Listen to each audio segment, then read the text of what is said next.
Coming to you from high atop our studios in the San Francisco Bay Area, you're listening to Tech Move. This is episode 47. In today's show, Keith gets his hands on a bunch of new lenses for the Blackmagic Pocket Cinema Camera 4K. We also talk about the GoPro Hero 7, the Zhiyun Weebill Lab handheld stabilizer, and the Canon EOS R. I'm Rod Louie, and with me is Keith Moreau. Get ready. It's time for another exciting episode of Tech Move. Let's go!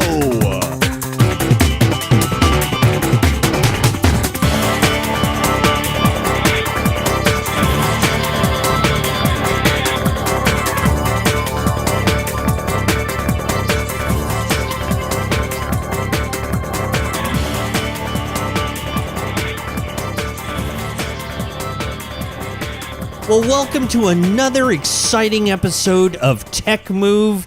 It is actually a brand new calendar year, at least the time that we're recording this. It is now 2019. I am Rod Louie, and with me is the lovely and attractive Keith Moreau. Keith, Happy New Year to you. Oh, Happy New Year. It is Happy New Year. It is. It's really a fantastic way to start the new year with a new episode of Tech Move and to talk about all kinds of neat stuff that has transpired since the end of last year to the beginning of this new year, and all the cool new things we've experienced. Because usually, end of the year, starting of a new year, I noticed that, at least for me, that's when you start using a little bit of the equipment a little bit more often, whether it be family parties or you go away and do something or what have you. There's a lot more opportunity. So I think we've got a few things that we could really talk about, Keith. Yes, definitely. There's a few things that I got, and I always buy a bunch of stuff at the end of the year, and I get a chance to use it usually by this time. And so, what's going to be exciting about this kickoff to the new year is this is where I want to go, Keith. I want to go with a couple, make this, opening segment of the show kind of like maybe a review segment for some of these new things that you have. And one thing, and I have absolutely no idea what this thing is. When you and I had our pre-production meeting, you mentioned something about some. I'm gonna get this. What is this? A company name? Is it a product name? Weebill Lab is the is the item. What is this? It's the Zhiyun brand Weebill Lab. Oh, it's our friends Zhiyun, huh? Yes, it's our friends at Zhiyun. Yeah, they came out with a couple. They actually. So remember, we actually looked at it a little bit in the Amsterdam episode, the IBC Amsterdam, and so it actually came out at the end of last year, and you could buy it. So I bought one. So it's available now. It is available now. Yeah, it is. Well, give us the full run. Give us the full name of the item. I think it's called Zhiyun. I guess is it Zhiyun Crane or just Zhiyun Weebill, Weebill Lab, and I believe a Weebill is a bird of a particular type that reminded them of some features in the gimbal. I'm not really sure. I think it's like a little small, I think it's like the smallest bird that can peck out your eyes or something. I don't know. Well, there's something. Well, I'm looking at it right now. It's the Zhiyun Tech Weebill Labs. It's a handheld stabilizer. It's the new. It's one of their latest and greatest. I think. Yeah, I think it's gotten one of these different designs that they've come out with, which nobody's come out with this design yet except for Zhiyun. And so I think, so there's different ways to think about gimbals. There used to be just a two-handed standard gimbal, which was usually big and, imposing. And then we started to have this whole slew of single-handled gimbals. And then we started to have these gimbals where the back motor was a little bit down at an angle, so it wouldn't block screens as much. Right. So there was a kind of a series of those, and now Weebill is coming out with a series of gimbals that have the batteries, instead of being in the grip that you hold, the batteries are in a little pod kind of above your hand, sticking backward. And so the whole thing becomes a lot more compact and shorter. It's still, it's kind of surprising because you think that, well, if it's sticking out, isn't it going to take up more space and be even more bulky? But it's actually not. It's pretty compact. And then you can also mount a handle. You can take the tripod legs off and screw them into this back part, and then you can tilt it down and kind of use it in like underslung mode, but it's more like an in-between underslung and upright mode. And it works really well. I'm looking at pictures of it, and it looks a bit different from the one at IBC, if I'm not correct. It looks like the handles are a little shorter than what we might have seen at IBC, but I don't know. It looks, what we saw at IBC good. was, the one that we saw at IBC was mostly the other one, the Crane 3, which is kind of like a mini version of this. Okay. I mean a maxi version of this. This is a mini version of the Crane 3, which is not out yet. I don't think it's available to buy yet. But it's similar but everything's a little bit bigger and heavier in that one. And so I'm not sure if I'm going to interested in that or not, but I really was intrigued by this one because it's really small and light. It's actually pretty compact. It does look great. Yeah. Some of the lightness might have to do with the build quality. It's a bit, the plastic and parts and stuff seem a little bit on the light, thin side, but it seems like it's functional. So I'm not complaining about that. I'm just noting that it seems like some parts are a little bit on the thin side and light side, but that's also contributing to the fact that it's all really light. But it also is able to carry quite a bit of weight. So one of the first things I did, obviously, was just put my Blackmagic Pocket 4K on there. And I was actually able to balance it with with some tricks here and there. Nice. So, yeah, in fact, I think you saw this crane. Remember at the party we were at? I brought it? I believe I remember seeing it, and it looks kind of like what all these other promotional shots are showing us. It looks like the same thing. It looks really great. Yeah, so I think it could work really well with a smallish lens, and maybe the heaviest thing you'd want to put on it, or biggest thing you'd want to put, is the Pocket 4K. But you could put a GH5 on it. You could probably put all the A7s on there. You probably couldn't put like a C200 or C100 on there. It might be a little bit too big, but you might be able to get maybe a C100 in the kind of cinema type camcorder range. Mm. And I used it, and I found it to be, once it was adjusted, and the balance was good, I found it to be not bad. It felt like it was maybe with this Pocket 4K configure that I had in there, it was maybe a little on the edge. Like it could use a little bit more power, but it wasn't bad. Like you could do most stuff with it without it going nuts. So I'm actually going to keep it. Is one of the things that I bought that I buy a lot of this stuff at the end of the thinking that I might return them. Right. Because usually they have these really good deals where you can, like if you buy them in November, you can actually have a couple months to use and then return these things. Right. Both Amazon and B&H and some other places have that deal. So when I buy this stuff like in December, I know that I have a little bit more time to evaluate them. And in this case, I'm going to keep it because I think it's a really good small gimbal. I think it's better than like the Zhiyun V2, mm-hmm. which is like this. They're small, pretty popular gimbal of like a year and a half ago, and it's also way smaller than the Crane 2.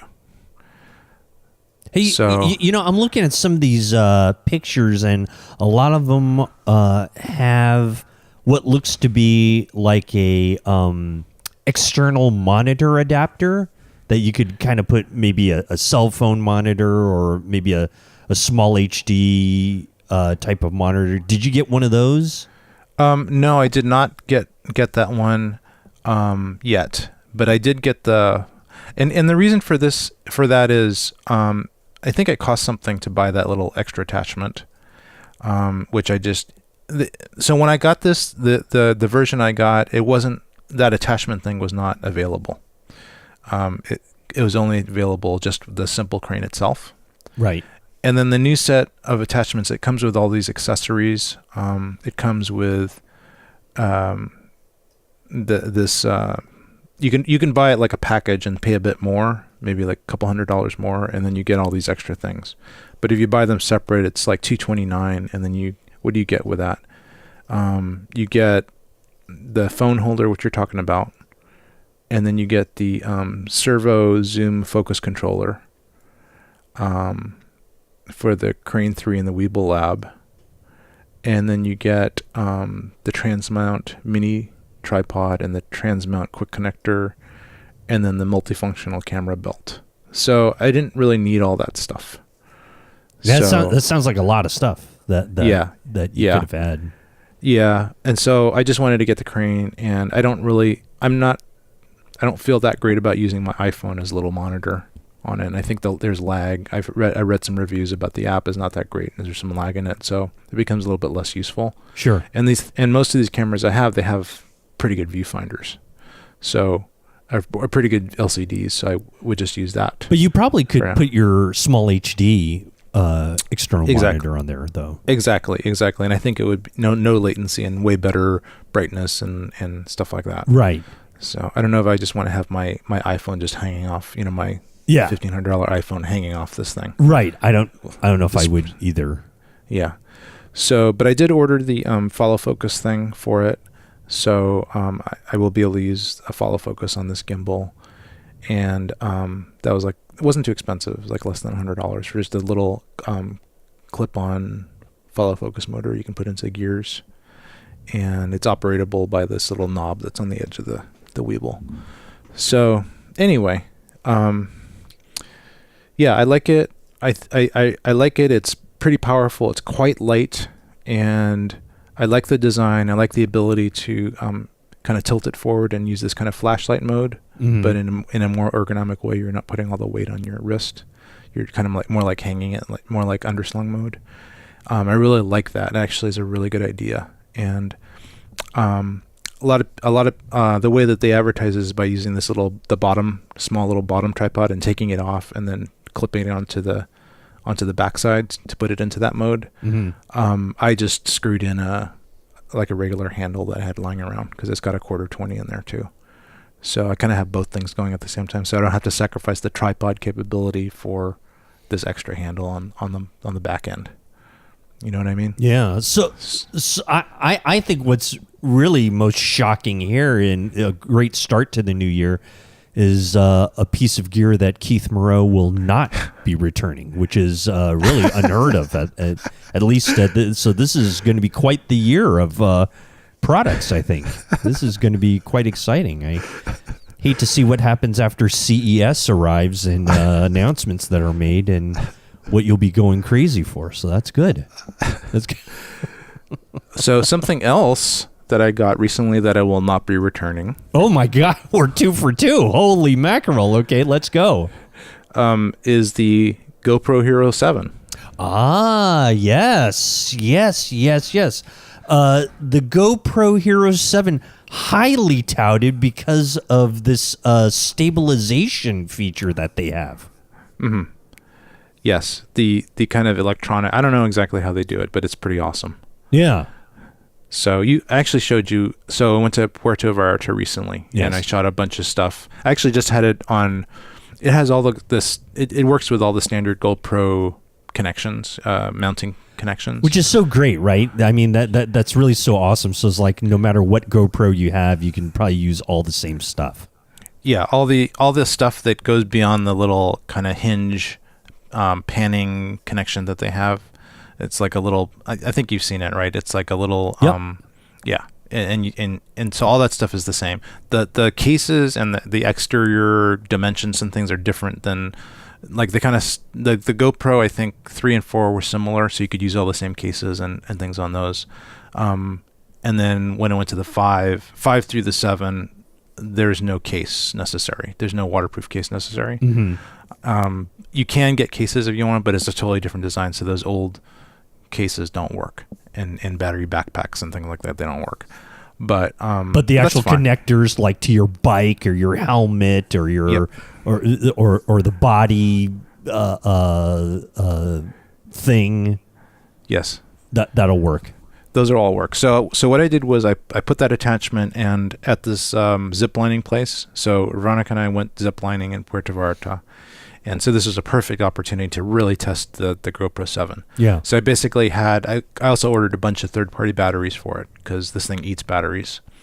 And I learned a little, I researched later, I should have done it before my trip, but I researched later about how to save some battery life on it. Like it has Wi-Fi on all the time and it has GPS on all the time and screen dimming and all that stuff can be adjusted so that it uses as little as possible. And I just had it in full battery use mode. Oh, okay. So I had to just really monitor it and make sure that I wasn't going to run out of battery. And I actually only had to, I think, switch the battery for a pretty long period of time. I think I only used 3 batteries in like a 4-hour span or something like that.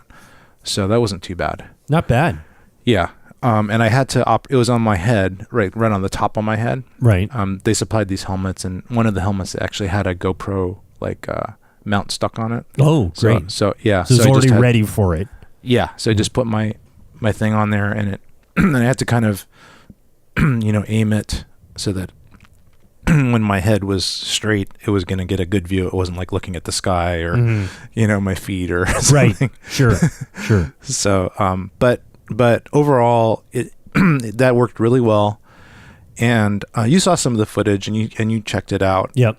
And I was actually amazed how good the footage was.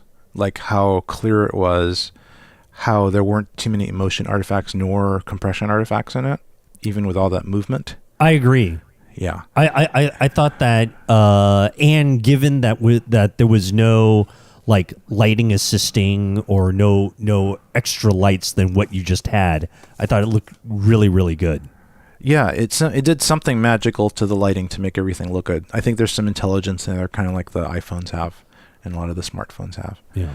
But yeah, and then another thing that I was really actually very happy with was the quality of the sound. The audio was excellent. Yes. Just the built-in audio was way better than any other GoPro that I've experienced. And I think part of it is because it doesn't have to have a case. So it can be exposed and then exposed to the elements or whatever, but then the mic is also exposed, but it's not covered up. It doesn't have some kind of plastic barrier between itself and the outside world. So I think that helps. But for however they did it, they were able to get the sound really, really good. So yeah, it picked up, even background noise and stuff. Yeah, it picked that up too, but it didn't overly compress it. Things were still pretty good. And I didn't even really adjust anything. I actually didn't adjust any of the sound levels or anything on it. I assume that they are adjustable, but I didn't do anything. And I just adjusted it for, I think, ProTune, which is a more flat profile in there. And then the highest bit rate was possible. And I did everything at 60 frames per second, thinking that I could slow stuff down if I needed to. Right. But that what you saw on YouTube, I had actually transcoded it down to, I used Premiere Pro to actually turn it into 24p, and it still looked pretty filmic, right? Oh, I thought it did. I thought it looked great. Yeah. If you look at the original 60p, it looks kind of has that soap opera effect. Okay. But if you take that 60p and then you sample it down to 24, it actually, that movement works pretty well. And it's able to translate that pretty well. I didn't have any indies on it. I probably could have and probably should have had indies because I probably would have had a little bit more natural shutter speed on there. It was probably a little bit jerky, and it was faster than whatever 1/20th of a second or whatever would have been acceptable. But still not bad. And we're talking about a lot of leaves and movement and small little detail that's moving around. Right. And usually that's like the bane of all compression artifacting. That's like the worst that you can get in compression artifacting. At the very best, even on good camcorders, it can look like mush because there's so much detail and the compression can't keep up with it. You could capture it in RAW and it would look really, really good. But when you start compressing that, there's just so much movement that the compressor has to just take out all the detail and turn things into macro blocks or just smooth things all out. But in this case, whatever compression they're using, which I think is the high efficiency codec, which is H.265, was really good. And the movement, there wasn't a lot of blockiness in the image. And you saw the YouTube one, which is probably going to be blockier than the native one. Right. By the way, just a hint, if you watch all the people that have a Mac, if you watch YouTube videos on your computer, you can't get UHD resolution out of Safari. So for some reason, out of the browser Safari. Yeah, because I was going, why is it only going up to 1080p? And then when I looked at the 1080p, it was crap. Like there was so much motion artifacting, and then I did a little research, and it turns out that the Safari defaults to H.264, or the combination of YouTube and Safari. So, but when you use Chrome, which is another browser available on the Mac, it does default to H.265 streaming, and that gives you much more detail, a lot less blockiness, and you can go up to 4K. So use Chrome, everyone. Yeah, if you want to look at the highest possible quality, use Chrome. I think maybe the iOS devices are okay, especially if you look at them through the app, but at least on a computer. So I was just wondering, why does this look so bad? And that actually that transition happened a couple of years ago, not that long ago. So anyway, good. Yeah. It was really, really nice. How much are the Hero 7s going for now? How much? I think they're 400, I believe, and then sometimes you can get some things thrown in. I don't think I got anything thrown. I think I just got it. Yeah, about $3.99, somewhere around there. Yeah, I think sometimes you can get like cards thrown in and other accessories. But actually, I used to do a lot of shooting on the standard camcorders that we've experienced, from the beginning of HD. Yep. Using the what's that system? The system that where there's the folder with a certain MTS files and things like that. Oh yeah. Yeah, it's what you mean? What I just got away from with my GH1? You mean the one I just got away from after all these years? Yes. I don't even know what you call it, but I'm so used to it. I'm not used to it now because now I have to learn it all over again. Well, anyway, so that system was around forever, and even my C100, which is 3 years old, used that system of recording. And I think you could only get up to something like 24 megabits per second or something at the best you could possibly do. Mm-hmm. So everything just looks, when I look back at those old videos, they can look really bad, especially if there's movement in there. Right. And this one, and yet those camcorders that you could get were like really expensive, thousands of dollars. Oh, sure. I feel like this teeny little portable thing you can put in your pocket is better quality than like the best quality camcorders you could get just a few years ago, which is kind of crazy. Yeah. It's crazy. Right. Like even on the FS100, right? Which is it's like a $4,000 or $5,000 camcorder, not that old. And then there's successors of that. Even like the FS700, which I still have. Right. That unless you record externally to RAW, that only records in that format, that MTS file format. I'm just going to look at that, what that format's called, because I can't stand it. You can't stand not knowing what the format was. Yeah. that is no longer in existence. What is the format? It's nobody knows because nobody's been using it forever. Yeah, AVC HD. Okay. Oh. Why didn't I know this? I knew this for years and somehow I'd forgotten that. But yeah, the standard was called AVC HD. Right. And it used the same format that Blu-rays have, like the same folders and this and that. They were trying to kind of combine the formats together. So yeah, AVC HD had only a certain bit rate, and it just, and this little GoPro 7 just blows it away. It just blows it away. Yeah. So technology is just amazing. Yeah. Oh, it's absolutely true. It's funny how the GoPro, even was it the 4 or the 5?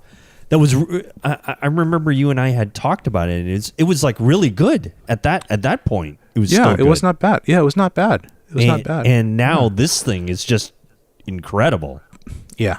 Yeah. And so I guess as standards and tech gets better, our own personal standards get better. Now we have just a higher bar. Everything has a higher bar. Oh yeah. So Yeah. anyway, I like it a lot. I think it's worth $400. I think the stabilization is amazing. I think we talked about it a little bit in the previous episode, but it's just, I don't know how they do that, but there's some kind of electronic stabilization going on, but I don't see any rolling shutter. I don't see any artifacting as a result of it. It's fairly stable and smooth. I mean really stable and smooth for even if it's really bumpy. Right. So it's almost like it's on a gimbal, Yeah. but you don't need all this gimbal paraphernalia. So anyway, I would recommend it.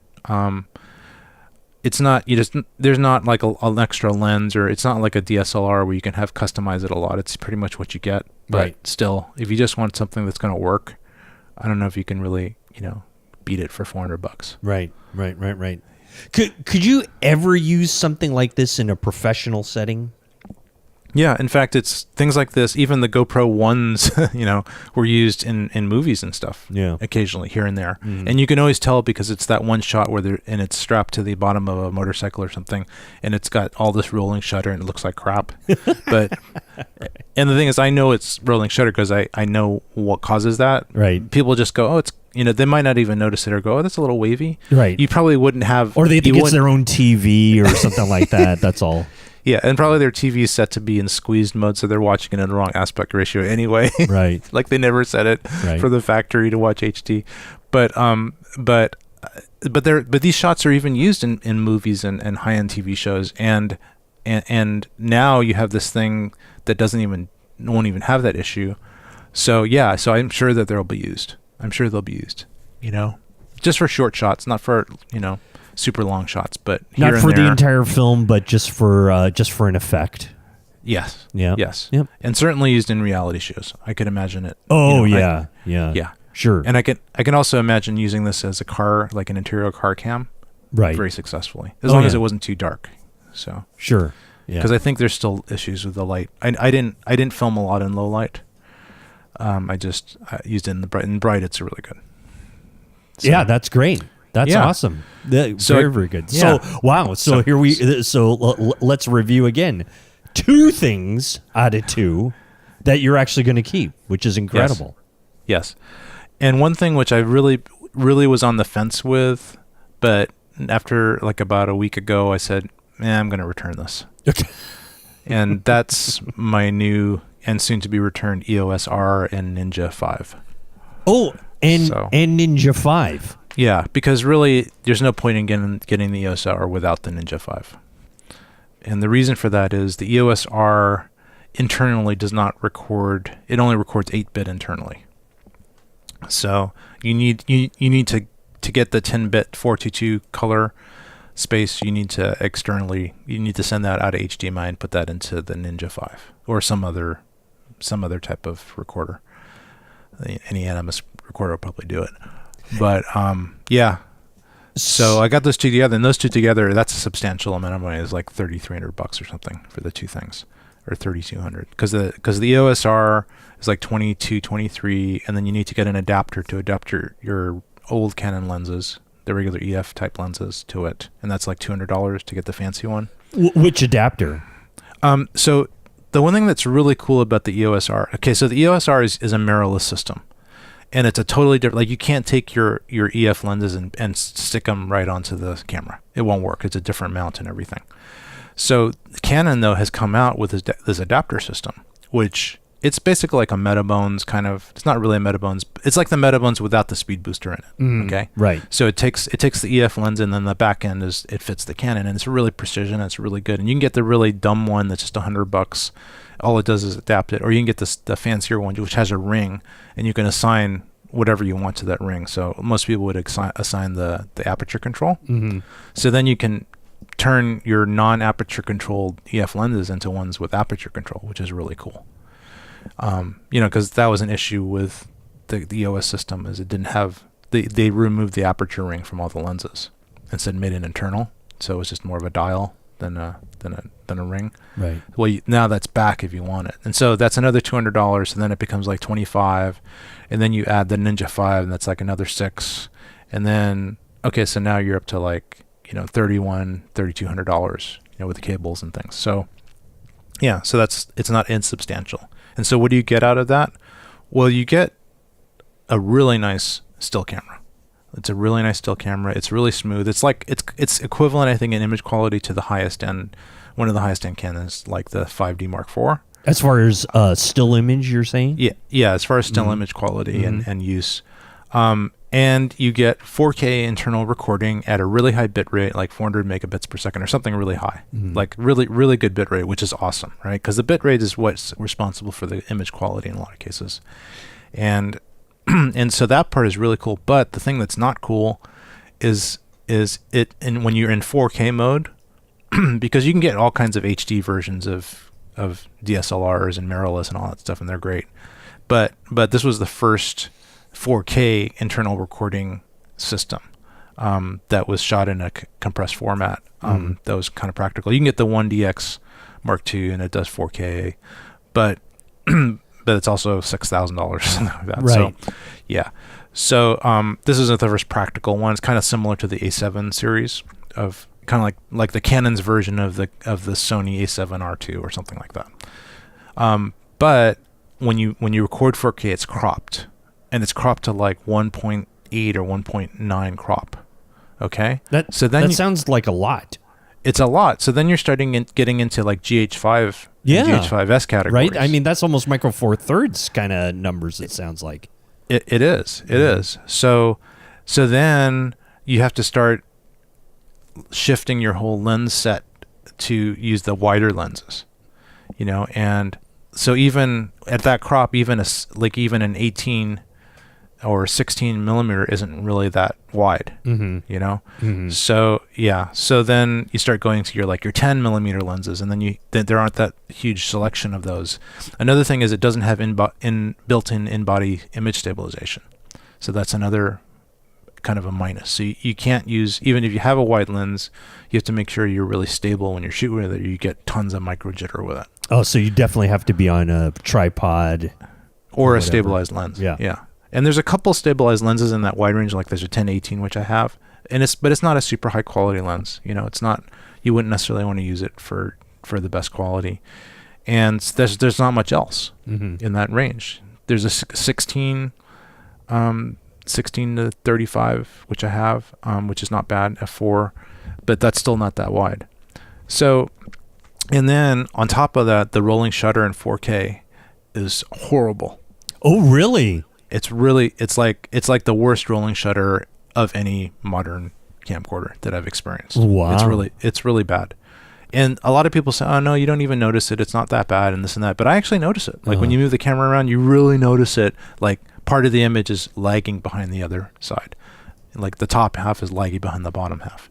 So, and I feel like that's a subliminal thing that people notice when there's a little bit of movement going on, and maybe you can't pin it down. Like why don't I like this, or why does it seem unstable to me? And I think that's the reason. I think I'm really sensitive to it as well. So I need something that I'm going to be happy with. So for all those reasons, I think it's an awesome. I think in a lot of ways it's really, really awesome. But I think for video, it's just kind of like halfway there. Interesting. Yeah. So as a stills camera, terrific. It's really small. It's smaller than a GH5 or even the A7s. Oh, really? But it's smaller than still, GH5. Wow. Yeah, but it still feels really good. I feel like it feels way better than the Sony's, and it feels at least as good as the GH5, but it's smaller than the GH5. So that part's really good. And then ergonomically, but it's not bad. It's not terrible. Just like the button position and things. There's a slider on there which has limited functionality. Most people hate it. I didn't even use it, so I jury's out on that. But I didn't really need to use it. But I just feel like I think the next version of this, or maybe the Pro version of this, that has a couple different things, maybe not so much crop on the 4K, a little bit less rolling shutter, that's going to be the one to get. Okay. And the images coming at it, I did shoot a bunch of video with it, and the images are really filmic. The image quality is awesome for video. Like it matches the C200 quality. Like I was thinking, okay, well, if I need a third camera, for run and gun, maybe this would be good and it would be easy to match to my C200s. And maybe if I start getting situations like I really need that third camera to match, then I'll get it again. But right now I really don't need it. I can get my other cameras to match.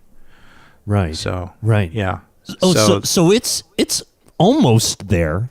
It's almost there. Like I was really on the edge. I was really like, do I really need it? It's really cool. It'd be really nice to have. I could use it, but do I really need it? You know, kind of like I already have these GH5s, which are really close to it, and in a lot of ways much more functional. 4K, they have better slow motion, crop's almost the same. They have in-body stabilization. I have a ton of lenses now. They're smaller and lighter overall. So, like, it's really cool to have, but I probably wouldn't wind up using it that much. So, and like you said, the GH5 is going to just be a little bit more useful to you. I think so. Well, in usefulness and ergonomics, they're really similar. And I think in image quality, maybe the EOS R just has a slightly better, a little bit more filmic, a little bit more matching. But is that worth it for me? Not right now. Maybe if I didn't have the GH5s, I would reconsider. But since I have them, I don't really need it. One thing that's really cool about this one, which I think it's one of the first Canons that have, is the flip out screen. So yeah, and that's really, really useful. It's useful for all kinds of things. It's extreme. Although don't all the weren't all those entry level EOSs, didn't they all have the flip out screen? I guess like the D. No, like the Rebels, and stuff like that. I thought the Rebels had flip out screen. And then honestly, I don't think so. Okay. I don't think so. Right. Yeah, but I'd have to research it. Right. But I think that, maybe a couple of them did, but they didn't do 4K recording. Right. And so that was the big thing. Sure. And the 5D Mark IV and some others do have some limited 4K, but they don't have the flip out screens. All of them are standard. Like even the 1D X or whatever, the one that's the high end one that shoots really good film, really good video is still doesn't have the flip out screen. It's just a flat, fixed screen, which is crazy. So, I still find that to be crazy, though. It is. It is. Yeah. So anyway, lots of great advantages, and also they're going to come out with an ND so the adapter I was telling you about that goes in between. Yep. They're going to sell. They actually are coming out very soon with an ND. A rotatable variable ND in that slot. So you can get your ND filter for video if you need it. And so that's actually really, really cool. So all that stuff is makes it good, but need in-body stabilization and less crop. I think with those two things, it would have been like a total home run, but just not enough for me to keep it. Right. And then the Ninja 5 is really cool. It's really amazingly small and light. It's awesome, but I don't need a small and light little external recorder. I just don't need it. Now. I mean, now with with everything that can be recorded internally, do you think there's that's going to hurt that kind of market going forward?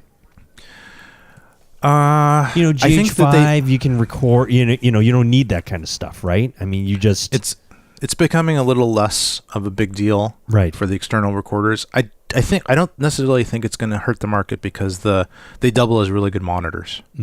Yes. So I think instead of people getting the small HD, unfortunately, because it's a great company, I think they're going to start getting the Atomuses, because the Atomuses are not that much more expensive, and you get more. You get a lot more. And for example, I could record 10-bit out. Using the GH5, but it's got 10-bit internal recording. So do I need that or not?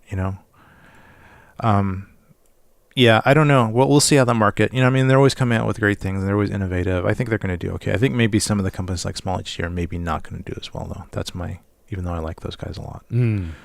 So anyway, so that's my report. So those are my reviews. And that's a big report. 2 out of 3 is still beyond our wildest imaginations. The Zhiyun, the GoPro, those are definitive keeps. The EOS was almost there. It sounds to me as if you kind of rode it as long as you possibly could before you actually had to make a full-on decision.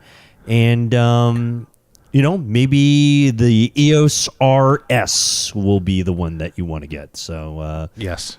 And I have no inside information on that, so don't quote me, ladies and gentlemen. But I do. But I don't mind spreading terrible rumors like that. So.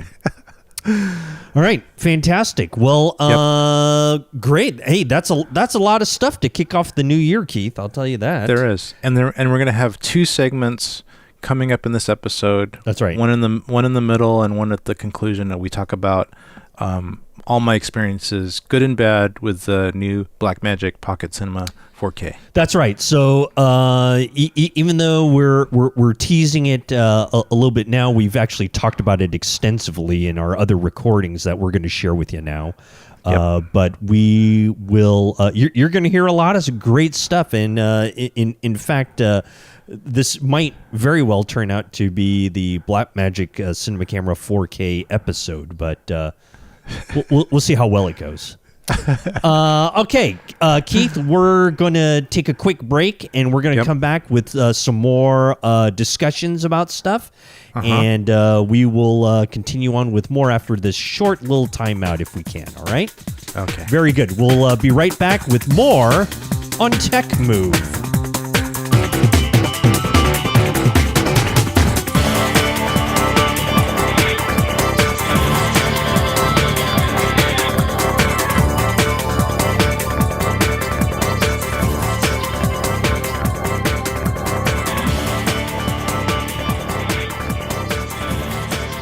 Welcome back to Tech Move, and with deals kind of happening all throughout the year, like when I picked up my Sigma Art, my beautiful, 1.8 lens that I have, that one that everyone loves, and I just love it. At that point, I had already gotten, what did I tell you it was? It was like $200-$300 off or something. I think it was $200 off. Yeah, it's a really good deal. That was just a fabulous deal. Yep. And I just love it, and it's a great, it's really a great video and still lens, and I wouldn't trade it for the world. But of course, it gets me going as to thinking about other lenses that might be there. Of course, what comes to mind are the, Panasonic 2.8s. Those zoom lenses, and some other ones, but I know now that kind of like your new, at least new flavor of the month right now is the Blackmagic Cinema Camera 4K, right? And which is also a micro four thirds, which also means that I should be able to use whatever lens you're going to be feeding it onto my GH4. I would like to know what you have been thinking about and or picking up to build up your arsenal for this new camera. Right. Well, so one of the things that just makes it work kind of out of the box is the fact that I have a couple speed boosters for it. I have the 0.71 and the 0.64, I think it is. And these are the Metabone speed boosters, right? It's not like my Viltrox, which is, a different brand and style, but you actually are using the real Metabones speed boosters. I'm using the $650 Metabones speed boosters. Right. Yeah, and I got the 2 kinds. One's a little bit one makes things a little bit wider than the other, but is not necessarily right for all lenses because if it possibly could vignette depending on the lens that you use. But I just got both of them because they're highly rated. I had an old speed booster, so I have an old one that's not as modern. I don't think the lens quality is quite as good because there's a little lens in there in all the speed boosters. It's just a single element, I think, and it just essentially shrinks the image circle from full frame or whatever you put on there to micro four thirds. And in doing so, it makes things actually a little bit sharper because it's kind of shrinking this larger image to a smaller image. Kind of like when you down-res video from 4K to HD, it gets a little bit sharper. Yes. Kind of the same thing. And also it makes it a little bit more light sensitive, usually like a stop or so, depending on the speed booster. So there's a kind of benefits there. But anyway, when I do that, I have my whole arsenal of EF lenses to choose from. and that's good because I've got a pretty big selection. But one of the things I'd also like to do is to not have to adapt all these lenses and put these honkin' big EF lenses on there, Canon type lenses, and then the speed boosters, and have this huge heavy thing all the time. Right. And so I've ordered and acquired a few just native Micro Four Thirds lenses, just so I can plop them right on there. And because of that, I've kind of gone for some that are faster, because I'm not going to have that advantage of the speed booster making it faster. Right. So, right. Yeah. So, so I think I talked in the last episode a bit about a few of the lenses I was getting that I'd gotten, a couple of Panasonics, like Panasonic 24 Prime and the 42 Prime as well, and then a zoom that went from 8 to 18 or something like that. So I've been trying those out, and I like them. They're really super nice lenses. They're also pretty expensive. They're like $1,000, and they kind of hover around $1,000 each. Some a little bit more, some a little less. I'm not sure if I'm going to keep them all or not, because I got another set of lenses that are not necessarily Panasonic recently. And I've tried them out a little bit, but I'm going to try them out more and give you like maybe more of an evaluation of like which ones I'm going to keep, because I don't think I'm going to keep all these lenses. This is like a lot of lenses, probably like $8,000 of lenses or something that I've ordered. And how many lenses actually? Just as far as sheer number of total lenses? Yeah, total new lenses. Let me see, 8. 8 of them. Eight new lenses. Well, yeah. Actually, that doesn't count these other kind of lenses that I'm going to talk about in a second. But I'll just talk about the native lenses first. Mm-hmm. That I'm getting. So I think I talked about the Panasonics that I got. They're like the Primes, and those are really nice. They're basically the Lumix Leica badge lenses, so they're super high quality. Yeah. Really sharp, really tack sharp, pretty fast, some of them, and I like them. I shot a little bit with them, and overall I like them. I did a little hike the other day just to kind of test the lenses, and I shot with the zoom lens that I got, which is the 8 to 18, and it goes from 2.8 to 4, and so 8 is pretty wide, so it got nice wide shots. Overall good, not bad on that lens. It's nice to have that zoom. The only thing I kind of missed was image stabilization. So even with that wideness, you still have to remain stable. And you're trying this on the Blackmagic, is that correct? Yes. I'm pretty much doing everything on the Blackmagic now. Okay. Although they would be compatible with the GH5s that I have as well. Right. But yeah, I'm just kind of putting this camera through its paces just because it's enjoyable and the image quality is great, and you get this kind of instant feedback from the great LCD on the back. Right. So I tried that. Tried the other Panasonic I had, which is the Leica 42.5, and that's a 1.2, so that's pretty super fast too. And that's an interesting lens because it's a power OIS, so it does have stabilization in it.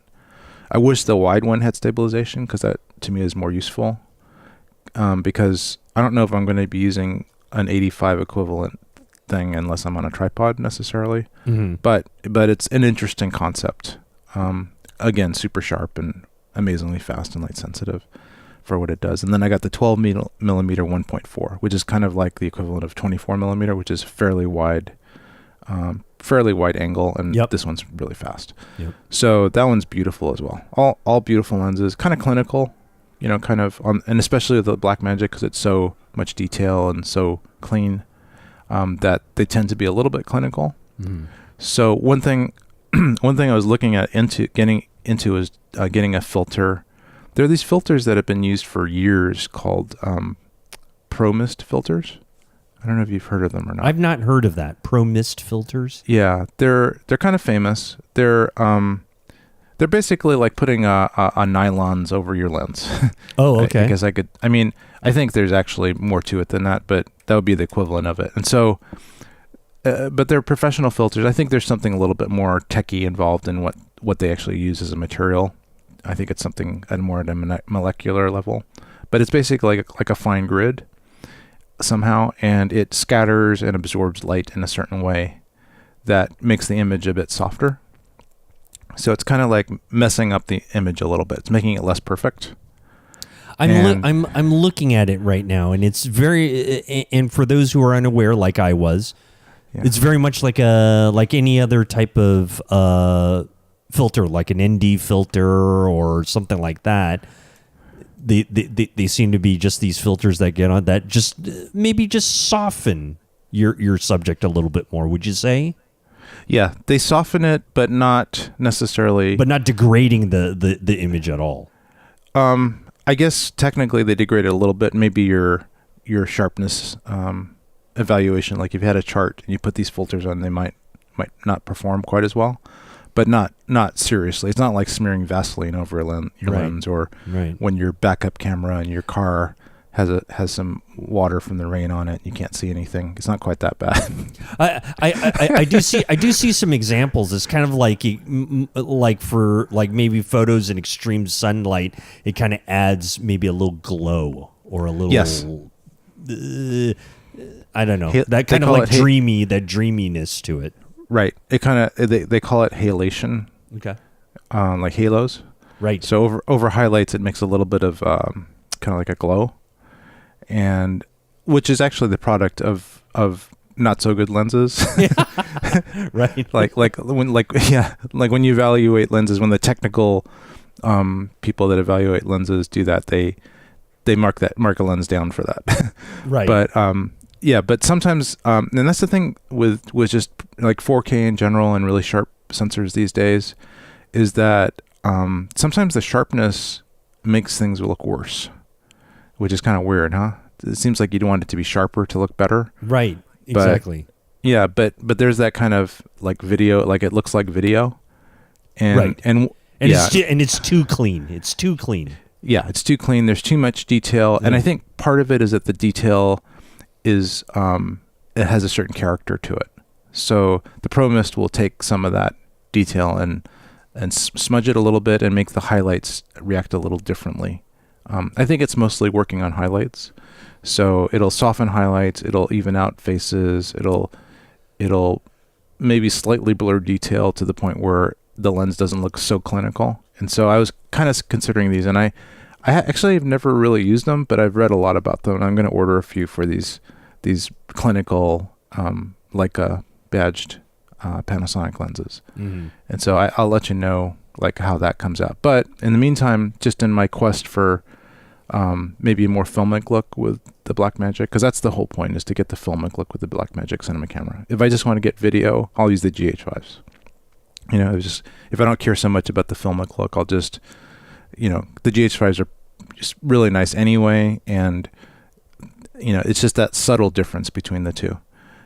So what I also did was I got some non Panasonic lenses as well. Actually, I ordered one other Panasonic lens, which is the version 2 of the 12-35. So I have the original version 1. Oh, okay. And it's good, but apparently the version 2 is even better in a lot of ways. It allows you to, and this is one that actually will really match up with the GH5s. It allows you to use the IS in conjunction with the in-body stabilization better, so they kind of sync up better. I've heard about that. I've heard that the version 2s just work better with, of course, the GH5, GH5S electronics a lot better. Yeah, it's just they kind of go hand. The stabilization of the lens, the optical stabilization of the lens works more cooperatively with the in-body sensor stabilization. But I didn't get it just for that. I also got it for the fact that it's supposed to be a little bit better lens in many ways, and also the stabilization in the lens is even better. So if you're using it on a non-GH5 micro four thirds like the Blackmagic, the stabilization is better. So I feel like that lens plus a Pro Mist, and different varieties of Pro Mist, is probably going to be a really good solution for the Blackmagic to get it to look filmic and stable. Right. Which is important for handheld. But I also got a few other manual lenses. Like basically they're fully manual. They have manual focus. There's no autofocus. They also have a ring for the aperture. That's for the most part declicked, because some of these are cinema style lenses. So I'll just kind of go through the list. So the two really cinema style lenses are SLR Magic. This is the pretty famous SLR lens called the 10mm T2.1 Hyperprime. And so 10mm is pretty wide. So it's the equivalent of like a 20. Yeah, that's really wide. Yeah. So it's fairly wide lens. It's kind of big and heavy, actually. I mean, it's not as big and heavy as like a, is necessarily like a 24mm full frame, but, or even a 20mm full frame, but it is a 2.1. So it's pretty fast. I don't know if you can look that up and check that out, but it's got a couple. This is the 10mm that you're talking. Yep. Is it a 2.1? Yes. Yeah, I see that here. That's not a bad price. $515 right now. Yeah, I don't know where you're looking at it. I'm looking on Amazon. So yeah, there's a really probably even better price somewhere, but yeah, on B&H there's a really good deal right now. It's $449. Yeah, so that's one of the reasons I ordered it. Yeah, that's pretty good. It's a nice looking lens. Yeah, it looks really nice. It feels super solid when you feel. It's like a big chunk of metal and glass. It's just very, very solid. Is it heavy? It's for its size, it's heavy. It's very dense. It's kind of like picking up a brick of metal. Yeah. But a lot of people use this. It's really wide. Good light sensitivity. I mean, 2.1's not that great, but it's pretty good for such a wide lens. Right. The thing is, most of the time is when you start getting wider on lenses, it's really hard to get them to be super fast. So it's hard to get like a 0.95 20. It would be huge. I mean, a 0.95 10. It would be huge, and heavy and expensive. Right. So we're starting to push the limits at 10mm and 2.1. So I've seen a lot of images from it. Looks really nice. Kind of nice. A little bit less clinical than the others. Probably not as technically good lenses as some of the expensive Panasonics, but maybe that's what I need to get the less of the clinical look, which I'm trying to get around. Right. And then another one I ordered was also on sale was the SLR Magic 25mm. So SLR Magic 25mm. Yeah, and that's a 0.95. So it's super fast. Oh yeah, I see that. Oh yeah, that looks nice. Yeah. So that's also a really good deal. Oh, and that's a good price right there. Yeah. I was going to throw in there, actually, I'm going to say about a couple of years ago, Roikenons. Yes. Remember, those were really super hot when, yes. And I want to say back in the GH, maybe even 3 days when it was out there.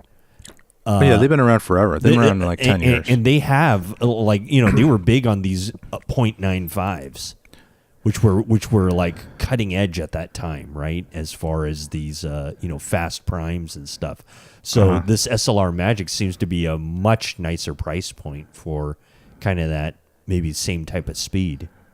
Yeah, I think so. I think they're definitely competing in that area. The Roikenons are good too, and I could always adapt those. I have a bunch of those, and I have a few of the cinema ones that have gears and stuff on them. Mm-hmm. I personally, I'm not quite as excited about the Roikenons these days. Is that right? Really? Yeah. I think they're still really awesome lenses for the price, and I still have a full set, and I guess I'll use them once in a while. But they tend to be kind of yellowish, I've noticed. Oh, okay. And you can definitely color correct out of that, but they're just definitely not as neutral as some of the other lenses. So, yeah, I'm just exploring other brands and other levels. And I'll talk about that a little bit more once I finish with the set of these Micro Four Thirds that I got. So anyway, this one's 0.95. So I just tried it out, and it's kind of amazing the amount of shallow depth of field you can get with it. Oh, I'll bet. Yeah. So that is the fastest native lens I have. And it just happens right out of the box, right? No speed booster. It's nice. It just clips right on, and here you are, shallow depth of field. Yeah, and I may. Exactly. Yeah. And I do have the 1.4 Panasonic 25 or 24. It's pretty similar. But I'm almost thinking maybe I'm going to keep this one and trade in the Panasonic return the Panasonic because I feel like this one maybe is better for me for the situation. Because basically 25mm, that's like 50mm. So that's a very standard focal length. Right. Kind of like street photography or semi-close-ups. Right. It's not telephoto, but it's not wide. It's more like what our vision looks like. So I see that lens being used a lot. in certain situations, like maybe even documentary and stuff like that. So, but I may like the look a little bit better. I'm gonna have to evaluate them more side by side and see. It's also a little bit smaller. It's pretty teeny, so still very dense, but it's quite teeny. So the SLR Magics look like they're trying to contain these lenses, and it looks like a nice size. Looks like it doesn't, like it's not hard to pack with you in as far as your gear goes. Looks like it just slips in a bag quite nicely.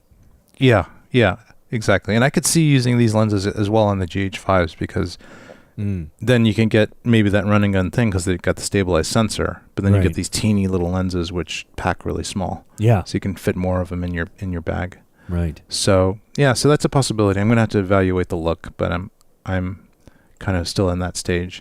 What else did I get? Going for the whitish side. So I got the Venus Optics Laowa 7.5 millimeter, and that's a f2.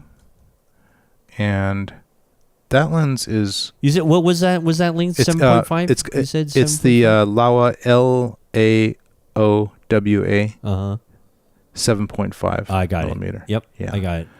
Ooh, yeah, that's a nice one. I like the way that looks. Yeah, and that one is super teeny. It is really teeny, and it's just. And that's wide. That is wide. That's going to be like a 15 millimeter. Yeah, it's a 15 millimeter. At 7.5, we do the micro four thirds, times that by 2, you got about a 15 millimeter. That is wide. That is really wide. Yeah. And then on the GH5 and probably on the Blackmagic Pocket, it's probably even wider because those sensors are a little bit bigger than micro four thirds. So you could even, I put this on and I actually really liked it. I really liked it because it was very linear. You don't get a lot of that fisheye look, which I hate about wide lenses sometimes. Right, exactly. It gives that distortion and stuff like that. Yeah, and I was just like, when I put it on, I went, wow. And it popped out as being different than the other lenses I've been trying, even the little viewfinder and the Blackmagic. So I'm kind of interested in that one, in maybe keeping that one, because I think that's useful. Having, a lot of my lenses are going to be like set in, the way these Blackmagics are probably going to work, or even the GH5s, I'm going to just set them and have them record like an overview. Right. And it's nice to have a really sharp, non-distorted overview shot that you can manipulate and maybe zoom in a little bit in different areas if you need to. So, let's revisit that real quick. Let's divert just a moment here. And, the way you, Keith, like to use your cameras is you like to use an A and a B camera for most situations.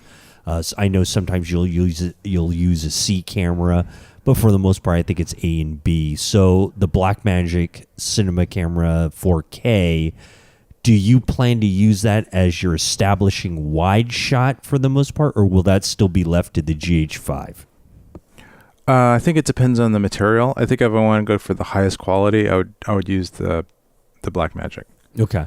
And just have use two of those, or just use the Blackmagic as the full wide establishing shot and just let that go.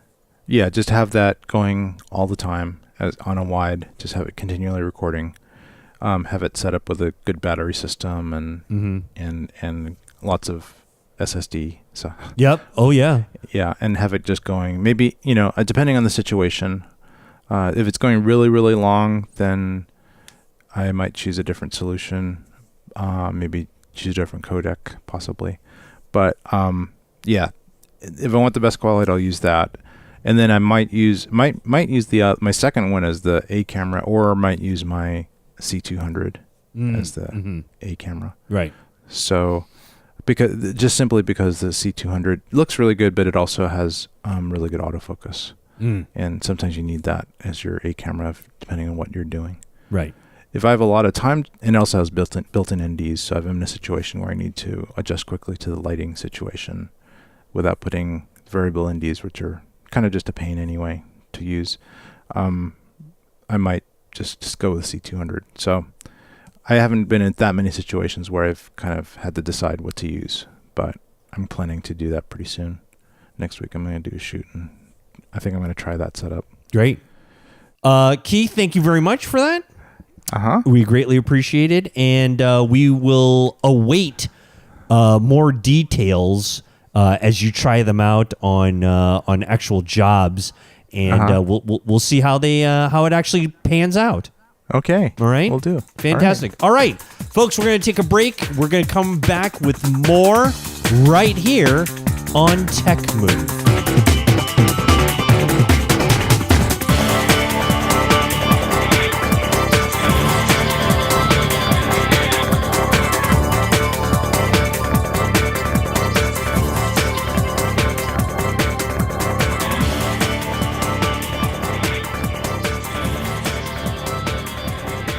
Welcome back to Tech Move. Rod Louie, Keith Moreau on a fantastic Blackmagic Cinema Camera 4K Extravaganza, what it's turning out to be.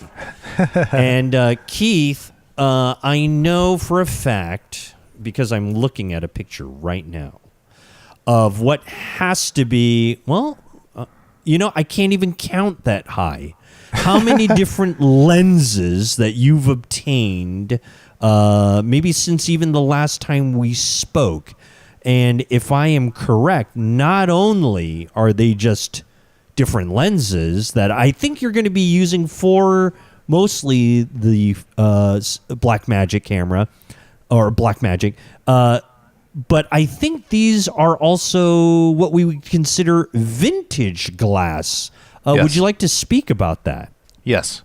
So I got a little bit turned on to this glass by reading through some of the Blackmagic Pocket 4K posts, and that people were kind of complaining that it was a little bit too clean of a look for cinematic use, like when they used modern glass, like Canon L series or like the Sigma, that things were just too sharp and, not as soft and filmic as you could possibly get. Which we've talked about endlessly on this podcast before. Yes. Yeah. There was one in particular that it struck me as being very filmic, more so even than some of the other ones. And so this guy, he makes like K-pop videos. Okay. Which is really, I guess it's like some...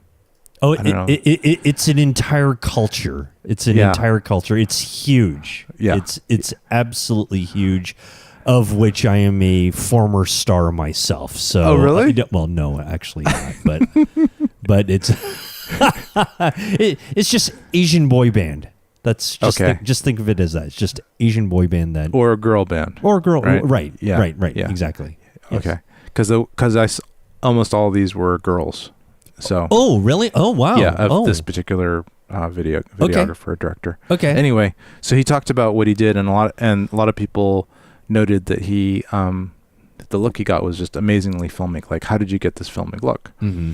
And he said, well, I use vintage lenses, because if I use new lenses on it looks too sharp and clinical. And it's more video-ish. So he actually specified what kind of lenses he uses. Could we kind of equate this as like when digital sound recording came out versus analog, and how some people just hated the sterileness of digital recording? I think so. I think it might even be more like video versus film. Yeah, that's true too. Yeah, there you go. Yeah. But yeah, kind of, it's all the same thing. It's like analog versus digital, and when you start getting to be really accurate, clean sensors that don't have a lot of, I don't know, character on their own, maybe. Then you start getting into the thing. Well, it's too clean. It's too sharp, too antiseptic. And then, so how do you dirty it up? Do you put a bunch of filters on afterwards and kind of grunge it up, which I've done a lot of times, Weren't you also doing that in post-production as well? Yeah, I was using I forget the name of it, but it's a plugin that adds film grain. Yeah. I'll have to put it in the show notes, but sorry, whoever you guys are that do it, you produce a great product. Really, it's a really good. And you could choose all these different film stocks, and it does LUTs and stuff. It just escapes my mind at the moment, but Yeah, so I've done that to grunge stuff up, but and it's okay. But then then it kind of does really look like film, and maybe I don't want that look. Maybe I want something in between. Yeah. So yeah, so I just kind of got on. I kind of get on these jags where I just get really excited about something, and just kind of really delve into it and just learn all about it for for a couple days, and then I get tired of it. After I bought thousands of dollars of stuff, and then, right? Like the Blackmagic cinema camera. Pretty much, yeah. Right. So, yeah. So that's what I did with this. So, but I got on this really jag, and and the thing that was kind of cool about it was that. So I'll just give you a little history of just kind of like cinema glass. So, obviously, there's some really expensive cinema glass out there. Like you can get Cooks and Panavision and a slew of really expensive glass, like hundreds of thousands of dollars per lens potentially, or at least like maybe like a $200,000 lens or something. So you can, basically cost a house if you want to buy it. Usually they're rented, but they're still expensive to rent. So one of the popular rentals is Zeiss. So Zeiss is a super famous German manufacturer. They started, I think, in the 20s, 30s, and they're still around today. And but in the 70s and 80s and 90s, they produced these cinema lenses and they still produce them now. They still produce cinema lenses, but they had this line of glass, and one set of them was called Super Speeds. So Super Speed meaning they had bigger apertures, and so they could film in lower light conditions, which was always an issue with film. If you're in the cinematography, like the pro cinematography arena, sometimes you'll be able to rent Zeiss Super Speeds or standard speeds. There's like a term for them, and a lot of people like them because of their look. Well, those same standard speeds or super speeds in the cinema lens with PL mounts and all this special cinematography stuff. All that extra stuff was kind of thrown out, but the lens itself, elements and all that were just incorporated into these Contax lenses of different names. So they have these weird German names, like the wider lenses are called Distagon, and it has nothing to do with anything. They just call it Distagon, and then the middle lenses are called planars. Okay. And then the more telephoto lenses are called sonars. Okay. Oh, okay. So this is weird. I just actually realized this, And all it means is it's just kind of their range of lenses, like from whatever their lowest range is, like 18 millimeter to like 50 is, or 35 is considered a Distagon or something. Okay. Anyway, so I started looking into Contax lenses and just Zeiss lenses in general. Vintage Zeiss lenses that are no longer made, basically, because they have a whole line of lenses that are still made, and they're really nice and they're super expensive. You may have heard of like the Milvis line and the Otis line. I've heard of the Otis line. Yes, the Otises are like $5,000. They're still lenses and they're $5,000. Yeah. They're like incredible lenses. Probably those would be even better in some ways than these Contax, but you can get these Contax for not that much. These lenses were used for film, and they were usually had PL mounts, and they were super expensive. $50,000 for a lens, stuff like that. And there were a bunch of primes, and there were a few zooms as well. So, but what I found out was that they were basically the same exact glass and the same coatings as a series of still lenses that they also produced for their SLR at the time. Okay. So Zeiss manufactured a SLR called the Contax, spelled Contax, and this was around for decades. I think maybe from the 60s to the mid 90s or early 2000s. I think they might have stopped manufacturing like 10 years ago. But anyway, so that means the glass they manufactured was also during that era. And they're mostly manufactured in Germany, although they had a factory in Japan as well. So they're either made in Germany or Japan. And I think you can tell the differences between them. There's slightly different serial number ranges and things. And anyway, so basically then you could get the same exact glass that was on these super expensive cinema lenses, but in a still lens. And these lenses are now all used. So they're all on eBay, and they're all over the place of varying qualities and condition. So I just started looking at them, and some of them are not that expensive. So, for example, I got a 50 millimeter 1.4 for like $200, and it's in really great shape. Well, that doesn't sound bad at all. Yeah. So the most expensive one I got, I think, was the what's called the Hollywood. It's a super famous one. It's the 28 millimeter f2. And that's called the Hollywood because it emulates a really popular lens of the super speeds, the 28 millimeter. And that one, I mean, normally those go for like $1,500, and I think I got it for some reason, I don't know why, but I got it for like $800, and it was in really good shape. Mm-hmm. So, but I think that was the most expensive lens, and the rest of them are like $300, $400, $500, stuff like that. So not super expensive for a bunch of pretty fast prime lenses. And the thing that's really cool is the Contax mount on there can be easily adapted to EF or other mounts. So you buy these really cheap. You can buy these really cheap kind of shim adapters, kind of similar to the ones that you probably have for your cameras, right? Right.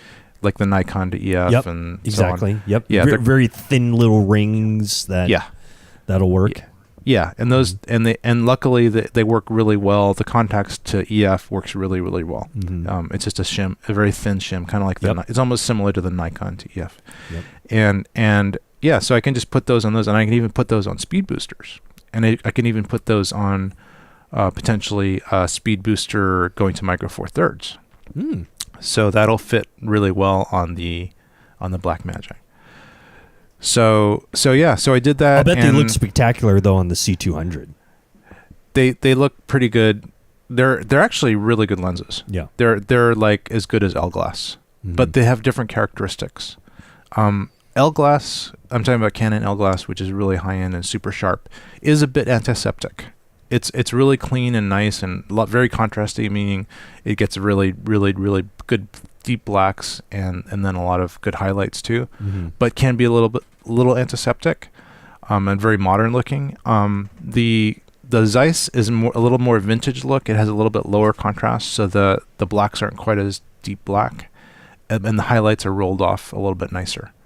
So that kind of combination actually really complements something that's as clean as the Blackmagic 4K really well. Blackmagic Pocket 4K really well. So so as you can see from the photo that I sent you, Rod, I've also gotten some special caps. One of the things about which I love. Yeah. So there are two companies that I dealt with. That there's a bunch of companies you can find. Some of them are more or less expensive than others. I actually found a couple that I thought were pretty good deals, but still not cheap. These caps. So what you want to do ideally is if you're going to be using like a matte box, like you can get a clamp on matte box and put filters in them, or just use them for shielding. Right. 80 millimeters is a really good diameter for a clamp on matte box. There's a bunch of them in that range. So what you want to do is you want to have a adapter that converts the filter from the front diameter to 80 millimeters. That way you can just use the same matte box on everything. Oh, okay. And so this company called SimMod, it's actually it was started by this guy named Ron Sim, who's actually a cinematographer, and he seems like a really nice person. He makes the rings that screw onto the front threads of these different lenses. They're varying sizes. A lot of them are the same, but there's a couple of variances. And then the outer diameter is this 80 millimeter, so that you can put a cap on it or put a clamp on a matte box.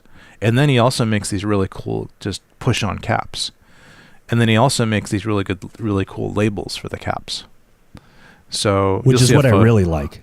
I like that part. It's actually really cool. I think that pretty much all lenses should have these labels. Yeah. So basically the label has the millimeter in really big numbers, and then the brand Contax Zeiss, and then it has the aperture, the maximum aperture, and also the minimal focal distance, which is pretty cool in meters as well as feet. So. Of course, you could do that with like a label maker and a lens cap, but these actually these actually look very nice. They look like Keurig coffee capsules now with labels on them and talking about their intensity of like caffeine or something. Looks really good. Cool. Keith will post a picture of that on the website, so you'll see what I mean, folks. So yeah. So and then I also color coded them. You can kind of customize when you order from SimMod. You can decide which color you want them. So I made all the super speeds black. Oh, so okay. You notice, there you go. Yes. Yep. So those are the ones that are faster. Mm-hmm. And then I made the zooms gold. So the ones that are gold are zooms. So I know that those are. And then I made the regular speeds blue. Mm-hmm. The ones that are like f2.8 or higher. Oh, okay. Yeah. Right. So because the regular speeds are actually have a lot of good qualities too, and I might wind up getting those because I heard that they are in fact sharper when even though they're not as fast.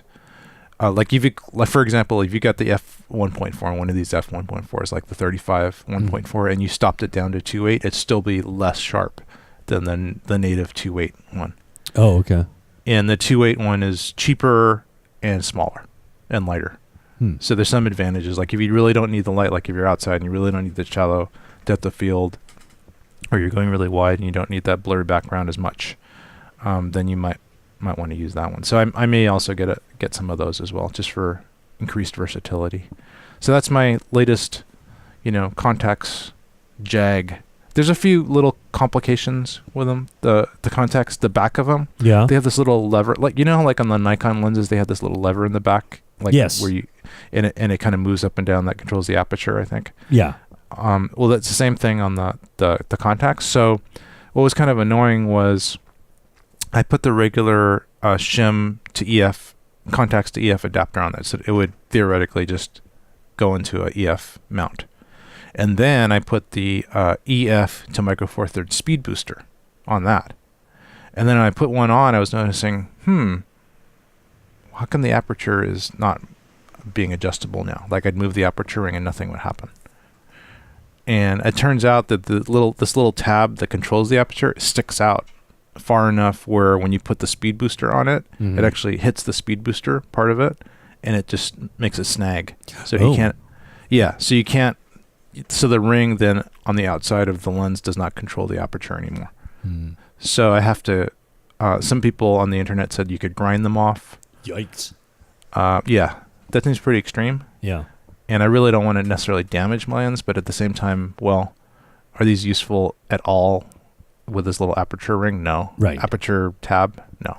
So I'm thinking, that might be the best choice. Some people just cut them off. Yeah. Like they just use a wire clipper, just go chip. Right. And it comes off. So I might just do that because that seems like it's the less dirty method. Yeah.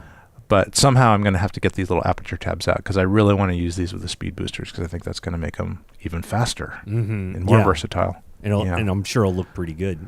Yeah, I've kind of used them in different ways. There's a speed booster that's meant for Contax lenses that Metabones produces, and I actually have that as well. I bought that. It's a Contax to micro four thirds speed booster, and it works really well.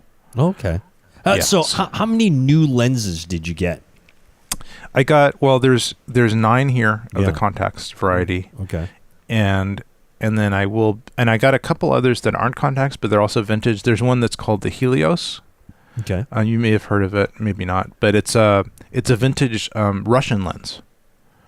So the Russians, when they invaded Germany, they stole a lot of the lens scientists. Oh, is that I would believe that. Yeah. So a lot of that lens technology went to the Russians, and then they started producing some really awesome lenses. Really cheap ones. Those darn guys. Yeah. Wow. So I got a couple Russian lenses. One is, I think it's 44 millimeter. Okay. The Helios. It's a very famous Helios lens. And I got that. I haven't tried it out, but supposedly that has a similar kind of like vintage feel to it. And that was really cheap. That was like $100 maybe. Okay. So, and it already came with an EF adapter on it. So I didn't that's nice. That. Yeah. Yeah, that's real nice. So, but yeah, so that's kind of the new crop of vintage lenses. So we'll see. And I think I could probably rent these out too. Once I get them all tricked out. Right. I could, if I wanted to rent them to people and not just use them. I'm kind of considering starting to rent some of my gear. Yeah, that might be a good thing. Now, I guess it kind of depends on the project that you're going to do, whether or not you would use these vintage lenses for that kind of vintage look. Would that be correct? Yes, that is correct. I don't think I'm going to use it for everything. Yeah. I think because they're not autofocus. Yeah, everything is manual. That's what I was going to ask too. Everything is manual on these. Has to be.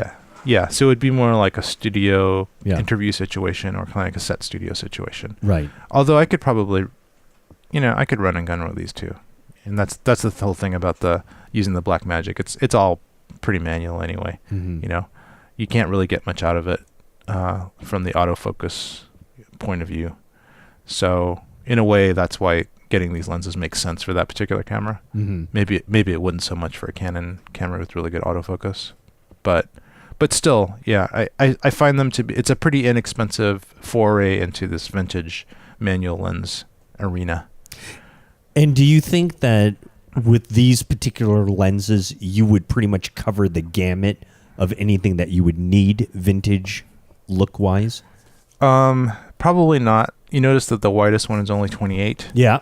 And that's just because the wider ones are really expensive and they're still not even that wide. Yeah. So I'm kind of thinking that I might just use this. Some people have had really good luck using the Sigma 18 to 35. Mm-hmm. Yeah. The one that we all use. Yep. And just putting some special filtering on it. Oh, okay. Putting some what's called the black pro mist filters. Oh, which can add a vintage look. Yeah. And so I got a couple of those just to see how those would look with that too. And you haven't tested it yet, so you don't know if they're any good or not. Don't know if that. Are you talking about these vintage? The filters. Oh, the filters haven't looked, but I've heard that they were really good. There's a lot of my information is coming from this really awesome thread. I'm just gonna look it up here. It's a forum thread. It's like 8 years old and it's still going. Yeah.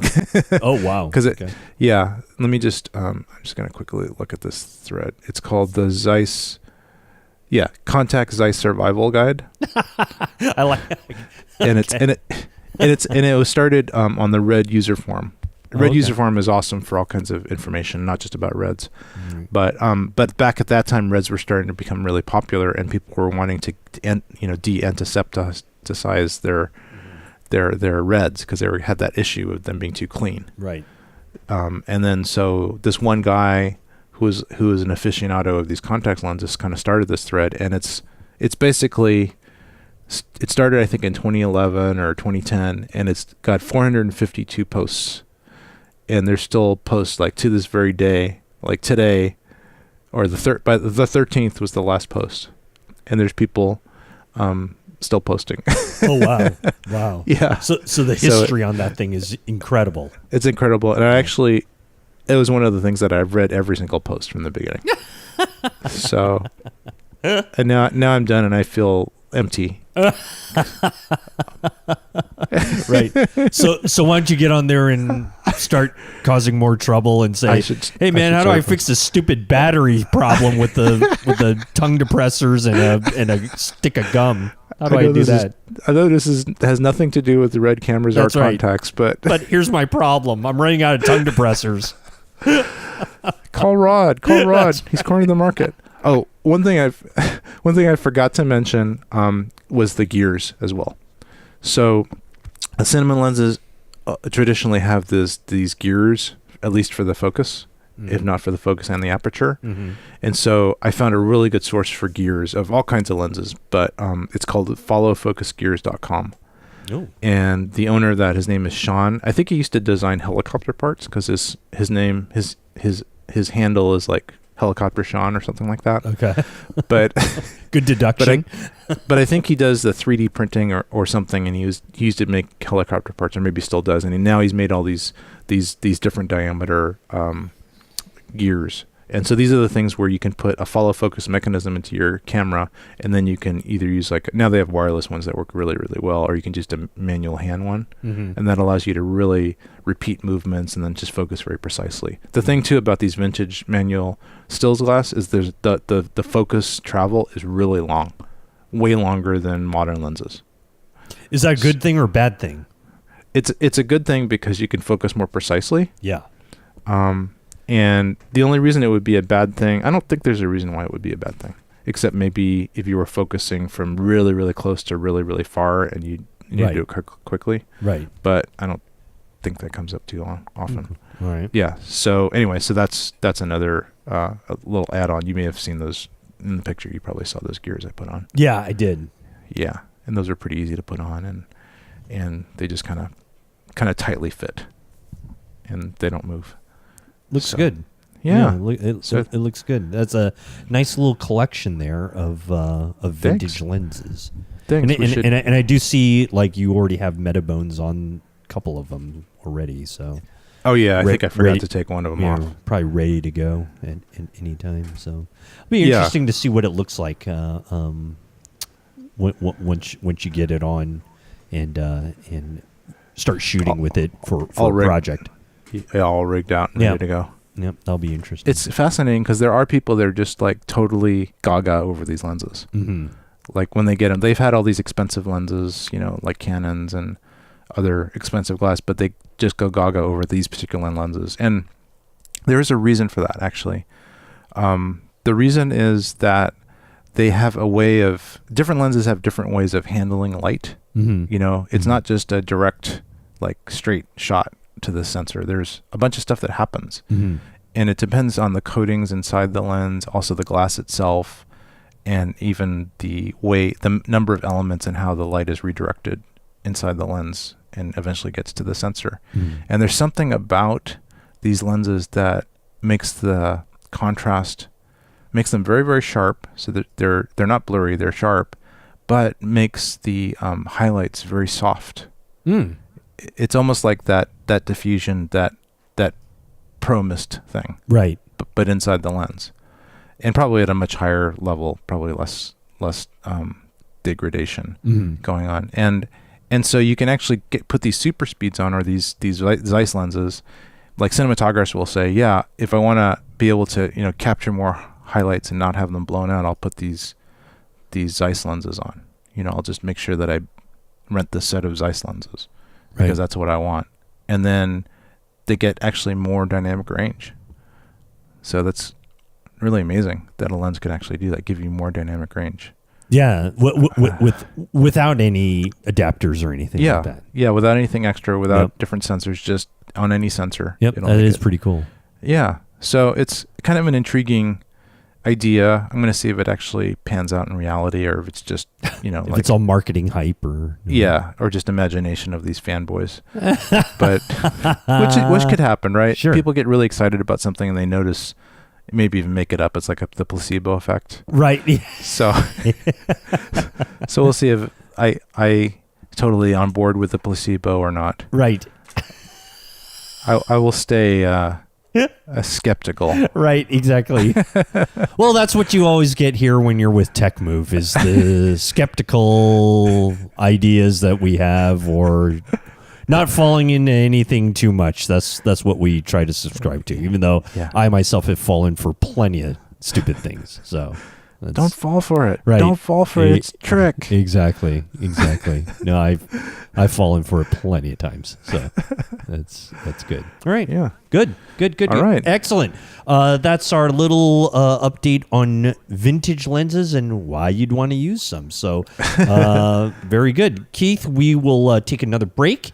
And we'll come back with more of this Blackmagic Cinema Camera 4K Extravaganza. Maybe we might delve into a couple other things, but for the most part, that seems to be what the podcast has been about this particular episode. So anyway, hey, Rod and Keith will be right back with more on TechMove. We'll be right back.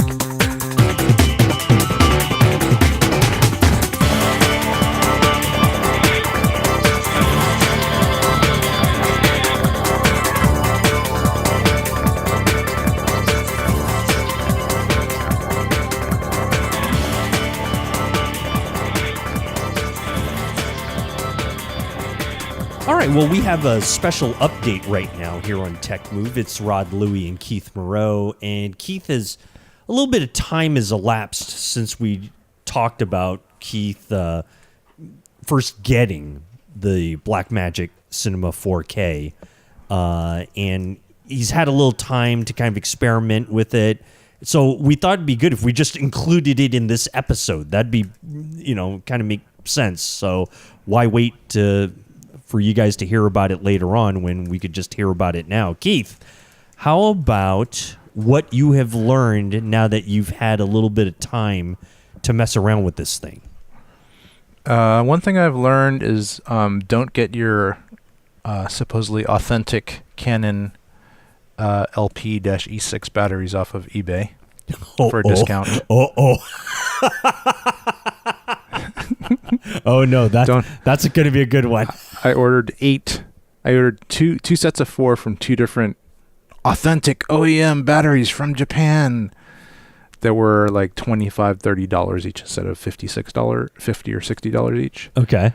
And I tried them out, and then actually it was when I tried those out that it caused a kind of like a normal not I don't think these batteries caused the problem necessarily in the Blackmagic camera, but it exacerbated the problem of the stuck battery, which I'd never experienced before.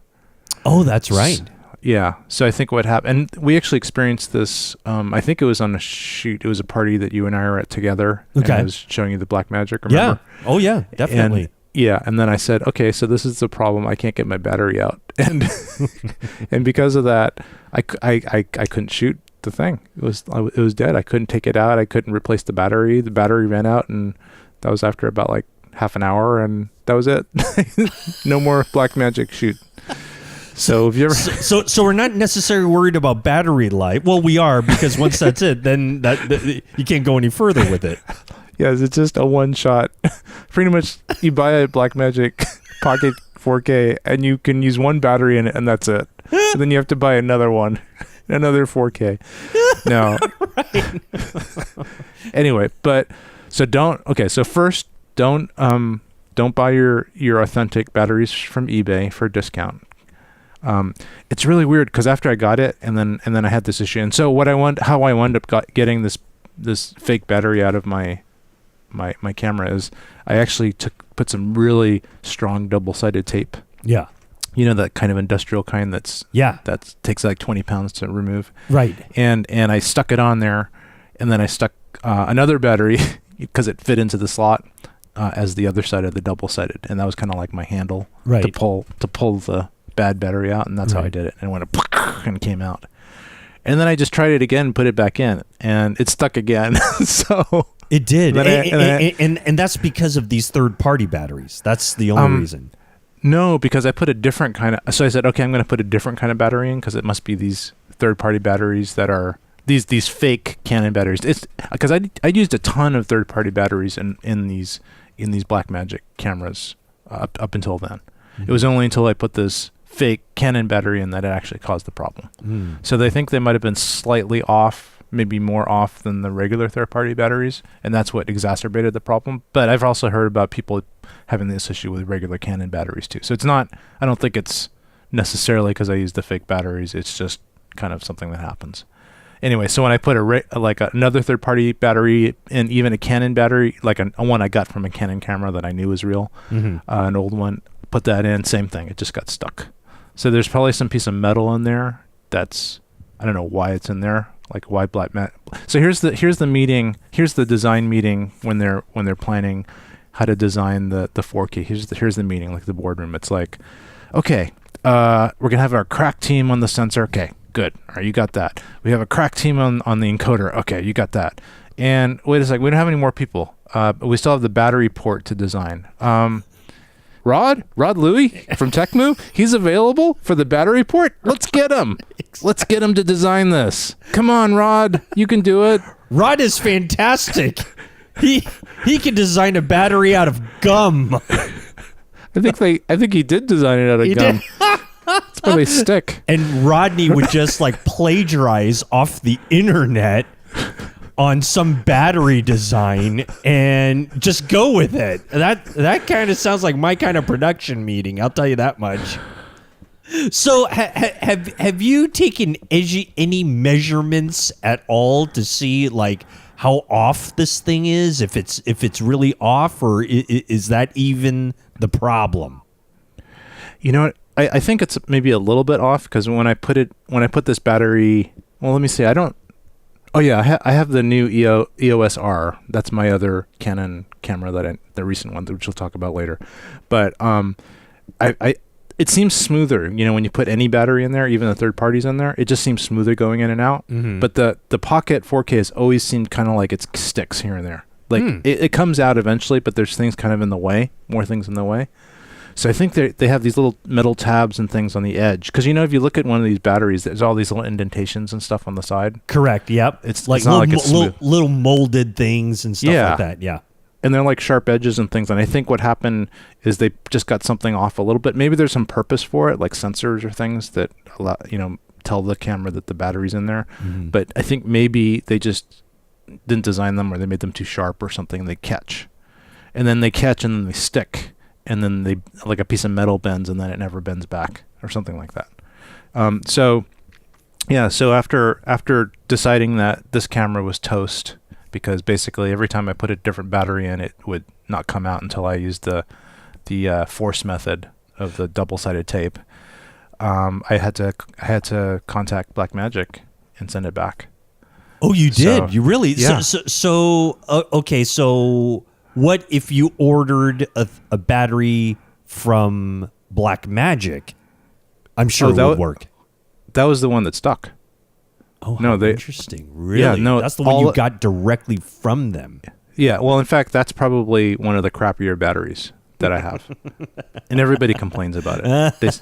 It's the one battery that doesn't even put up the percentage of the battery being used. Like all the other batteries, all the third-party batteries, you know, from Wasabi and STK and all these different brands that I have, plus the Canons, they always put the percentage up on the display of what's left. Right. Which is another issue. I'm going to talk about that later.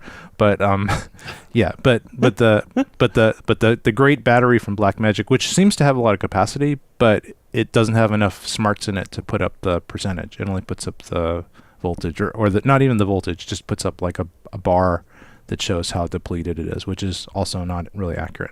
So anyway, yeah. So I actually put their original battery back in when I sent it to them, and I just told them it got stuck, and that it was your battery, etc. I didn't tell them that I was using fake Canon batteries, right?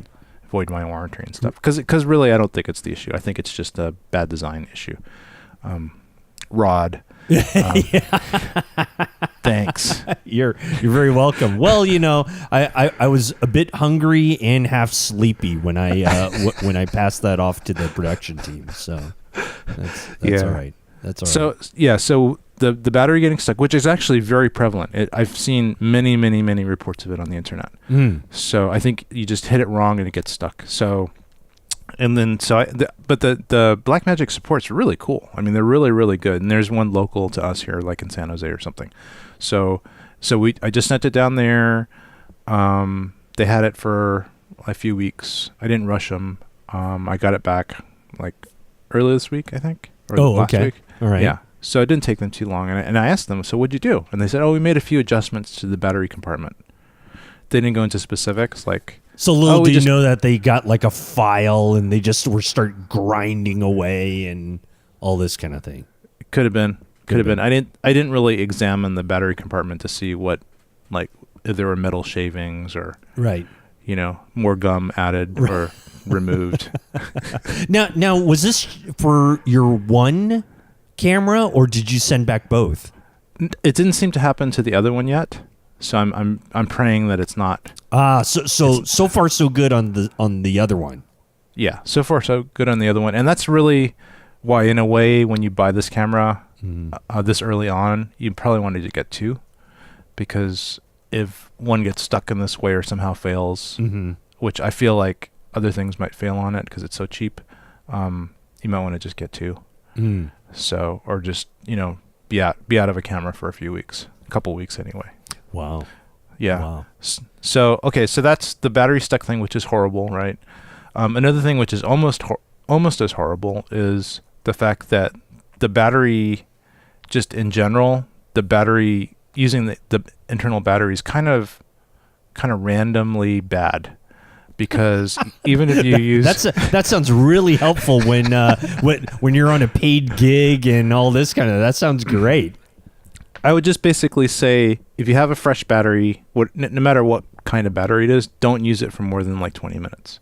Just after 20 minutes has passed, just put in a fresh battery, because you never know when it's just gonna shut off. Really? Wow. Yeah. I just feel like it's unreliable. The power.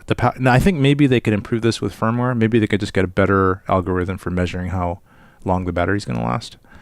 But I feel like I was actually caught. I had a kind of not professional, but luckily I had another camera, GH5, available running at the same time. But I was kind of testing out the Blackmagic. Right. And just, I'd have it running and just I'd look away, and then the battery died. And I was recording in ProRes, and so those files are gone, right? Oh, no. Really? Yeah, those files are just corrupted beyond repair. If you use RAW, then it's recording a whole bunch of still images over and over, one after the other, and it'll just die. Maybe the last image it was recording while it died will be corrupted, but the rest of them previous to that will be fine. So actually RAW is more reliable in that way, the regular RAW, where it's a bunch of DNG images in the sequence. Mm-hmm. But if you're recording ProRes, it's one large long file, and it will just corrupt the whole file. So those are just gone. Wow, that's terrible. Yeah. So that was just made me just hate the camera. So not hate the camera, but just hate the battery management. I just feel like all these cameras, no matter what cameras they are, I think I even had it happen on the GH5, like an early firmware version. Mm-hmm. They should have some kind of built-in battery. And I know this is possible because, that's what a capacitor is in electronics. It's something that can hold a little bit of a charge. It does not much, but it's not like a battery where there's some chemistry going on. It's more just like it has a bit of a charge to it, so it can continue on and do some functions before it completely shuts down. But I just think all these cameras should have some type of backup battery in them, backup capacitor, or some type of like a UPS, some sort of UPS system of some sort. Yeah, just a smaller battery that's always there, always being charged. And you could replace it maybe after every year or two. I know cameras have this. They have to, because they have to have keep the settings and things like that. Right. So there has to be a little bit of some kind of trickle on batteries, right. And just enough to finish writing the file before it dies, and maybe give you a big beep or something. Yeah. Like saying you better replace the battery now. I just don't understand why these supposedly professional cinema cameras don't have a feature like that to just gracefully write the file, before they die. So, it's just, I don't know. I don't know. It's just so I kind of feel like I feel a little bit on edge just using the internal battery.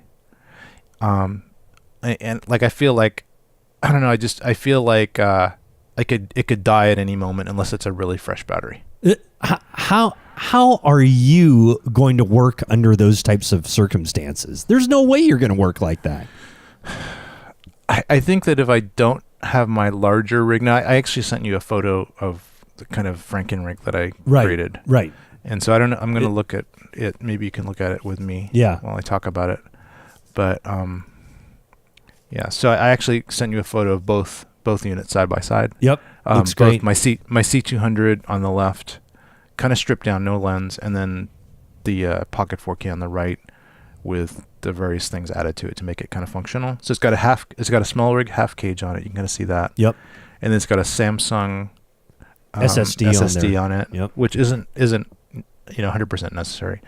But the thing that on the left of that is the big battery that I added to the side. Okay. And it's kind of ergonomic because it's almost like a handle. Mm-hmm. And you wouldn't believe how much work it was to get that mounted properly so it wouldn't block anything, and also be kind of functional and not be like a big wart sticking out of nowhere. Right. But anyway, I managed to get that in that. And so that's actually that's a kind of a non-standard battery. It's meant for the bigger Sonys. So the Sony FS5 and I think the FS7 as well uses this BP-U battery. Okay. And this is kind of a bigger one. I think it's a BP-U 60 or 90 size. So it's a 14.4 volt battery. So it's a hefty battery. Whereas the regular NPF ones that everybody uses and are really cheap, those are only 8.4 volts or something like that. Oh, okay. Anyway, so the solution is to get some kind of power supply that's hefty, 12 volts or more. So this battery is more than 12 volts. And then use the power in connector that goes into the side of the Blackmagic. There's a special power in port. And is it on that side of the camera? Yeah, it's right there. Okay. It's inside along with all the XLR and HDMI and USB and stuff. They're all in one place. All right. And so it sticks out a bit because the Weebill connector that they use, it's kind of long, so it sticks out like an inch from the side of the camera. So this one just barely clears it. You can kind of see where the battery is. It's just a little bit of space. Yep.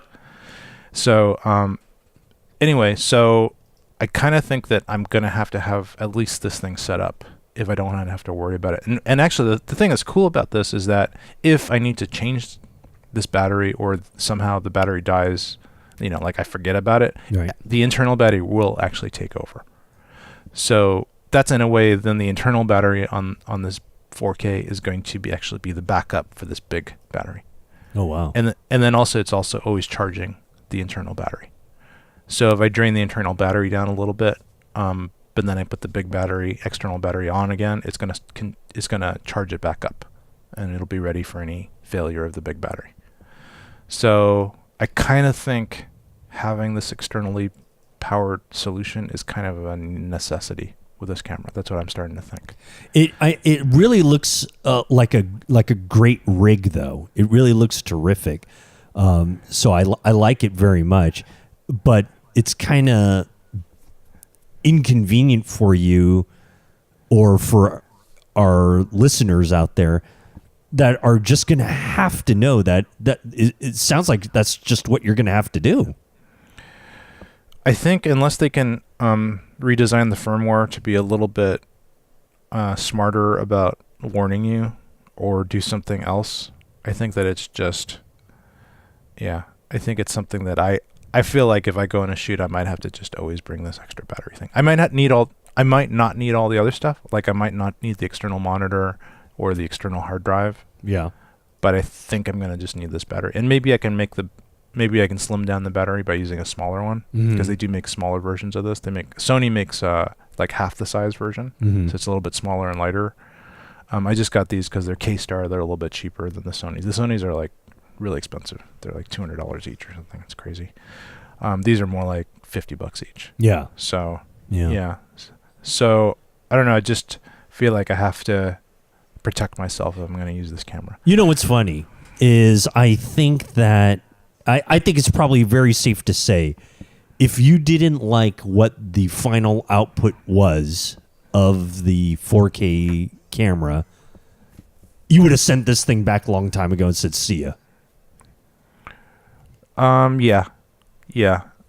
I love the output. I love the fact that it can record in ProRes or RAW, and then when it comes out with the Blackmagic RAW, that compressed form of RAW that's just one file, I'm gonna really, really love it because that's gonna make it very, very versatile. In a way, I think the codec and everything is superior when that comes out, especially. It's gonna be superior to the C200 in that way. It's gonna be a little bit. I think it's gonna be more compact, easier to grade, and then you're gonna be able to do it off of hard drives, rather than have the CFast cards or other solutions like this thing called the solid pod thing, which I got for my C200, which I can talk about later. But another thing too is the Blackmagic. It's $1,300. It's like a throwaway, kind of in a way, like a throwaway amount. So the fact that you can get this quality, and you could even use it as a crash cam, or I don't think I'd use it as that, but you know what I mean. Yeah. It's something that I could just set up and set it and forget it, especially with this battery solution. So that's not, I don't think I'd want to leave like my C200 like lying around shooting for 2 hours. Right. But I don't know if I'd mind this too much, Right. Sitting around. So, but as you can see, I sent you. I'm going to probably send or put some version on the podcast photos too. I sent you a comparison of the size of the C200 stripped down. Well, not really stripped down. It's just without a lens, but it's got everything else. It's got the viewfinder. It's the one with the viewfinder, the C200, not the B. So that's cool. And it's got the it's got the LCD. Yep. It's like a 3 to 4 inch LCD. Yep. It's fairly usable. Got a handle on it, and then so I have that on the left, Yep. and then on the right I have. And I sent you a clearer version because I was trying to blur out all my mess in my room. Okay. That's why I used the portrait mode on all right. Got it. my iPhone. Yep. But I sent you a clearer version so you can kind of like look at the battery and stuff if you wanted. Yeah, that I can see quite nicely. And the Blackmagic has the small HD monitor on it. And Yep. looks like a perfect size for that camera. Even Yeah, though, the funny thing about it is that the Blackmagic screen is not that much bigger or smaller than the small HD. It's exactly the same. They're both 5-inch. Yeah, it's just I guess you just wanted to be able to do like self view or whatever angle you want to be able to, unlike what you can do with the I think mostly stationary Blackmagic monitor. Right. It allows you to do to be able to see it without having it right in front of you. Right. You can have the articulating screen with the small HD. Right. Yep. Right. And I was trying to get it so that I could also show you how the EVF attachment went, because that particular monitor is when they were making the EVF attachment. They don't make it anymore, and I kind of know why, because after messing with it a bit, it's actually kind of impractical. But I still might want to try to use it, and that's why I use that monitor as opposed to something else. But it's just small and light, and it allows you to tilt up and down. I had this kind of like slight friction tilt head, which you can't really see, but it's a pretty cool small rig version of that has a little bit of tension in it, so you don't have to use two hands to tighten it and loosen it.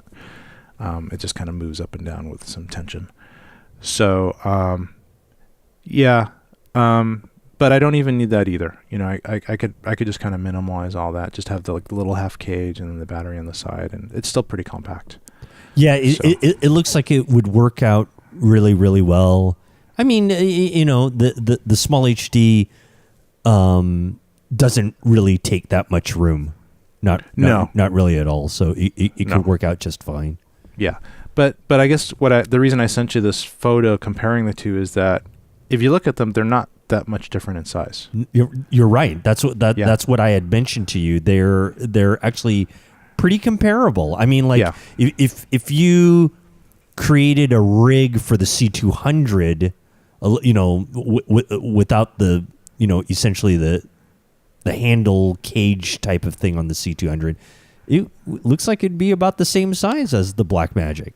Yeah. You can make this a little more compact, because the Blackmagic has some disadvantages over the C200. So the C200 has built-in NDs that you can just switch on and off. It's got, I think, better audio in a way, because it's got two different channels of audio, and it's got more and better ports on it. It's also got a handle that's really configurable, where you can move it up and down and tilt it around. I actually have this special little rosette thing. I don't know if you can kind of see it, but do you see on the C200 handle where there's a little tab, like a little silvery tab there? Yeah. Uh-huh. So that's actually that's an RE rosette, right? That's like a standard type connector. We're talking about the wired thing from the monitor. No, I'm actually talking about, if you look at the handle lower down, the right side handle in the C200. Okay. The one where it has the grip on it. Yep. With the little with the Canon the Canon hand protector thing. Yeah. Yep. And if you look where it attaches to the camera. Oh yeah, that thing. Okay. Yeah, that's a standard rosette, and normally it just kind of screws right into the camera. And okay. You can adjust it by unscrewing it and kind of moving it, and it's time consuming. But I got this special thing. I think it was from Wooden Camera, that where you press down on that little silvery lever, and it allows you to move it around, and then when you release it, it clamps back on, and it's locking. So you just easily kind of rotate the handle back and forth. Without having to unscrew anything. So that's stuff like that. None of that exists on the Blackmagic camera. Yeah. So there's all these advantages. The viewfinder on the C200, it's there. It's a really good one. You can focus with it and use it to shield light and all the things you need to stabilize against your eye. Yeah. The Blackmagic Pocket 4K doesn't have it. Mm-hmm. So you have a more like versatile, usable camera in the C200 than this kind of tricked out, almost as large version of the Pocket. Right. So now it's starting, like, we're where can I use this Pocket versus the C200 type thing. That's the decisions that have to be made. Like when would I use one or the other, or both, or So since our last discussion where you were over the moon with the Blackmagic, yes, have we tempered because of this? Have we tempered our excitement over it a little bit, or also given the battery issues, so on and so forth? Has this caused a change of mind here, or what? No, I don't. I think it's a little bit less over the moon excitement over it, but that's to be expected. It's not as new as it was a month ago, but but because the fickleness of the Tech Move crew is just incredible around here, right? Yeah, and it's been really fun, kind of seeing how little lean I can make it and how big I can make it. That's always kind of fun. And the image quality is still really, really good. I like it a lot. Grading it and stuff, and using the files is really, especially the ProRes, is really easy to use. So the battery issue is annoying. It's really annoying. Yeah. It makes the camera a lot less usable. I feel like if you could just get a solid 30 minutes and not have to worry about it, that would be awesome. But I've heard complaints from other people using it too. Now, maybe I'm just being really sensitive and I just need to be a little more aware of it. But I haven't had to worry about this for a while. Yeah, I mean, for the longest time, right, with the Sony A series cameras, I mean, battery was always an issue, but that was how long they lasted, not whether or not you can pull one out or not. Not where they get stuck in the battery compartment and never come out. And hoping that you need to chew a piece of gum, get a pencil, and jam it right in there, and hopefully you can pull it out. Oh yeah, and as I'm actually considering as part of my emergency kit to bring a pre-stuck-on double-sided, or one of the sides still has the removable film on it, and just bring that with me. Bring a battery with it stuck on. Well, what's fantastic is the fantastic thing about that is that you've got 6 brand new authentic / counterfeit batteries that will work now. As a dummy, yes, just solely to put on a popsicle stick and use that to extract your battery. I think we found a new industry. Yes. Pocket I got 4K battery extractors. I got a bunch of tongue depressors and that I think will work just nicely for you. So, yeah, I don't know. I think I'm just kind of a little raw from both these battery issues kind of happening at once. So yeah, maybe it'll temper, and maybe they'll come out with a firmware update that's more, more forgiving for battery life. And maybe I just need to be. This was an issue that happened to me actually when I got my A7s. So because the batteries are so teeny. Yeah. But I still feel like the batteries lasted longer in those than it lasts in the Pocket 4K. I still feel like I get a little bit more out of them, and that the accuracy of the readouts, like how much was left, was more realistic. Like when it started getting into yellow, I felt like the battery's about to go. I feel like with the Blackmagic Pocket 4K, I feel like it could say like 50% and it could go in any second. So that's the thing that bugs me a little bit, and I'm hoping that's just a firmware thing. But there'll be a release, and then I'll feel a little bit better about it. Then I'll feel like, okay, I could just kind of have a really lean and mean setup, and it'll be cool. So, anyway, have we exhausted the bad battery design? Your bad battery design. I feel bad that actually I got a $10,000 bonus for designing that battery. So. Actually, I kind of feel bad that it's not getting as great of a review, but frankly, I'm taking my $10,000 and going to translate that to a nice buffet luncheon. So, a really nice one. Really nice buffet lunch. Or your investment in double-sided tape stocks. This is where I launched the popsicle stick double-sided tape invention with most likely Chinese batteries made in some sort of prisoner camp or something like that.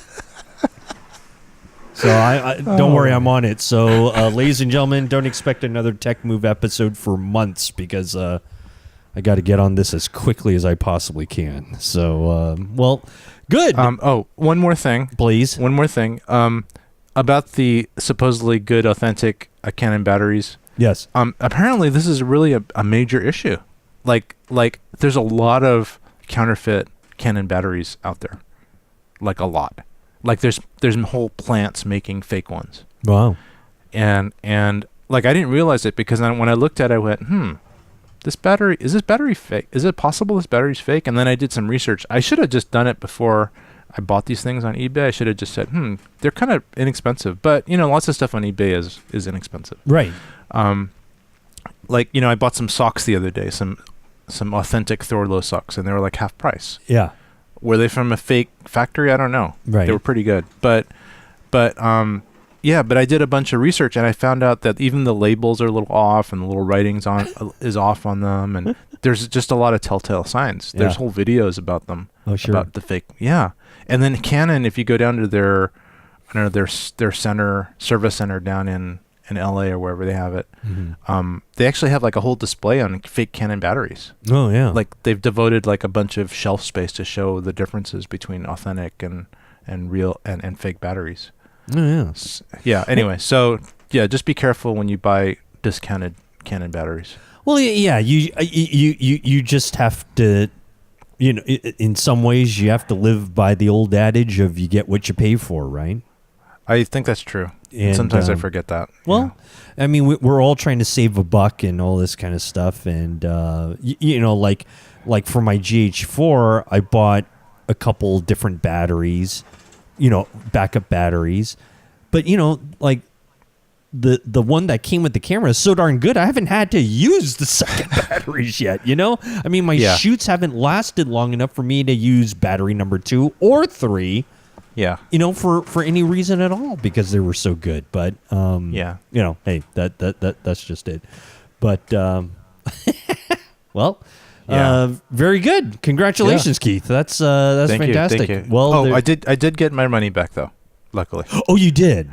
Yeah, I sent them both back. eBay is really pretty reliable about guaranteeing returns and stuff. Right. Unless it's some fly-by-nighter that has, 0 sales. Good. If it's a real company, they will refund it. So well, I got my money back. I'm in the middle of that personally right now. Oh. And so I'm hoping what you are saying is absolutely true, because I need them to refund $200 to me. So. Oh, okay. So I need that to happen, and I will go to any length that I can to ensure that I get my $200 back. So. And it's nothing to do with Tech Move. It has nothing to do with that, but it's not technical. Right. Exactly. Okay. It's non-technical. Okay. It's, well, let me know how that goes. I will give you our next report when we turn Tech Move into your home shopping network podcast. Yeah. So. Yeah, the consumer reports podcast. Consumer yes. Yeah. Your eye in the sky, ladies and gentlemen, right here at Tech Move. Okay, fantastic. Well, let's come back, Keith, after a minute. We're going to take a quick break, and we're going to come back with more. We're probably going to talk a little bit more about more Blackmagic stuff. Okay. Just because I think this is just turning into the Blackmagic 4K extravaganza. So let's give it a minute. Let's reset, and we'll come right back, okay? Okay. Fantastic. We'll be right back with more here on Tech Move.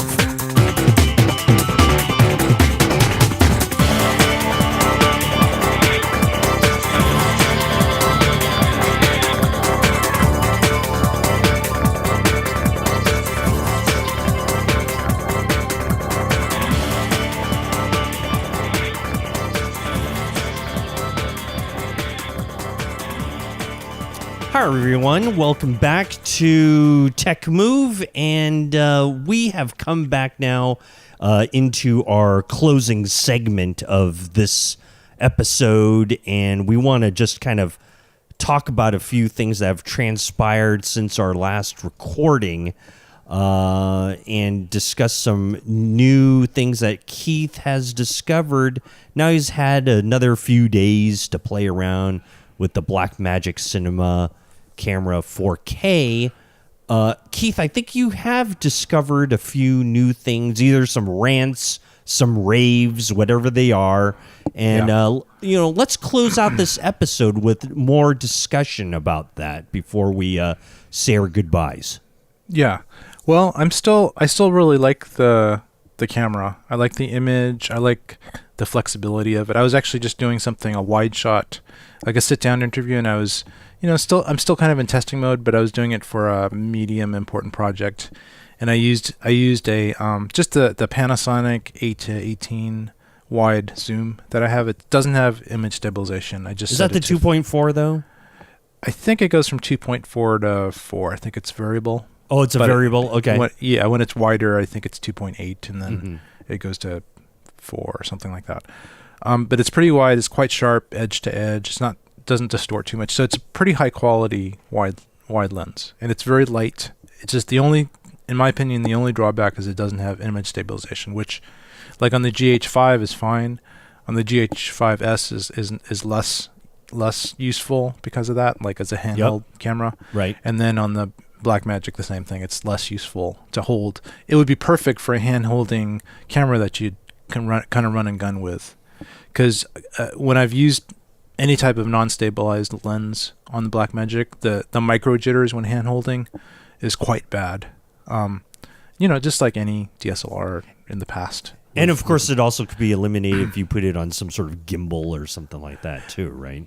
Yes. If you add a lot of weight to it and make it more massive, if you put it on a gimbal, if you have some type of rig where it's more stabilized or braced against your body somehow, that helps a lot. But when you're just holding the camera with one or two hands, usually two hands just in front of you, you'll experience those micro jitters if you don't use a stabilized lens. So it's like a no-no. Like you wouldn't want to do it.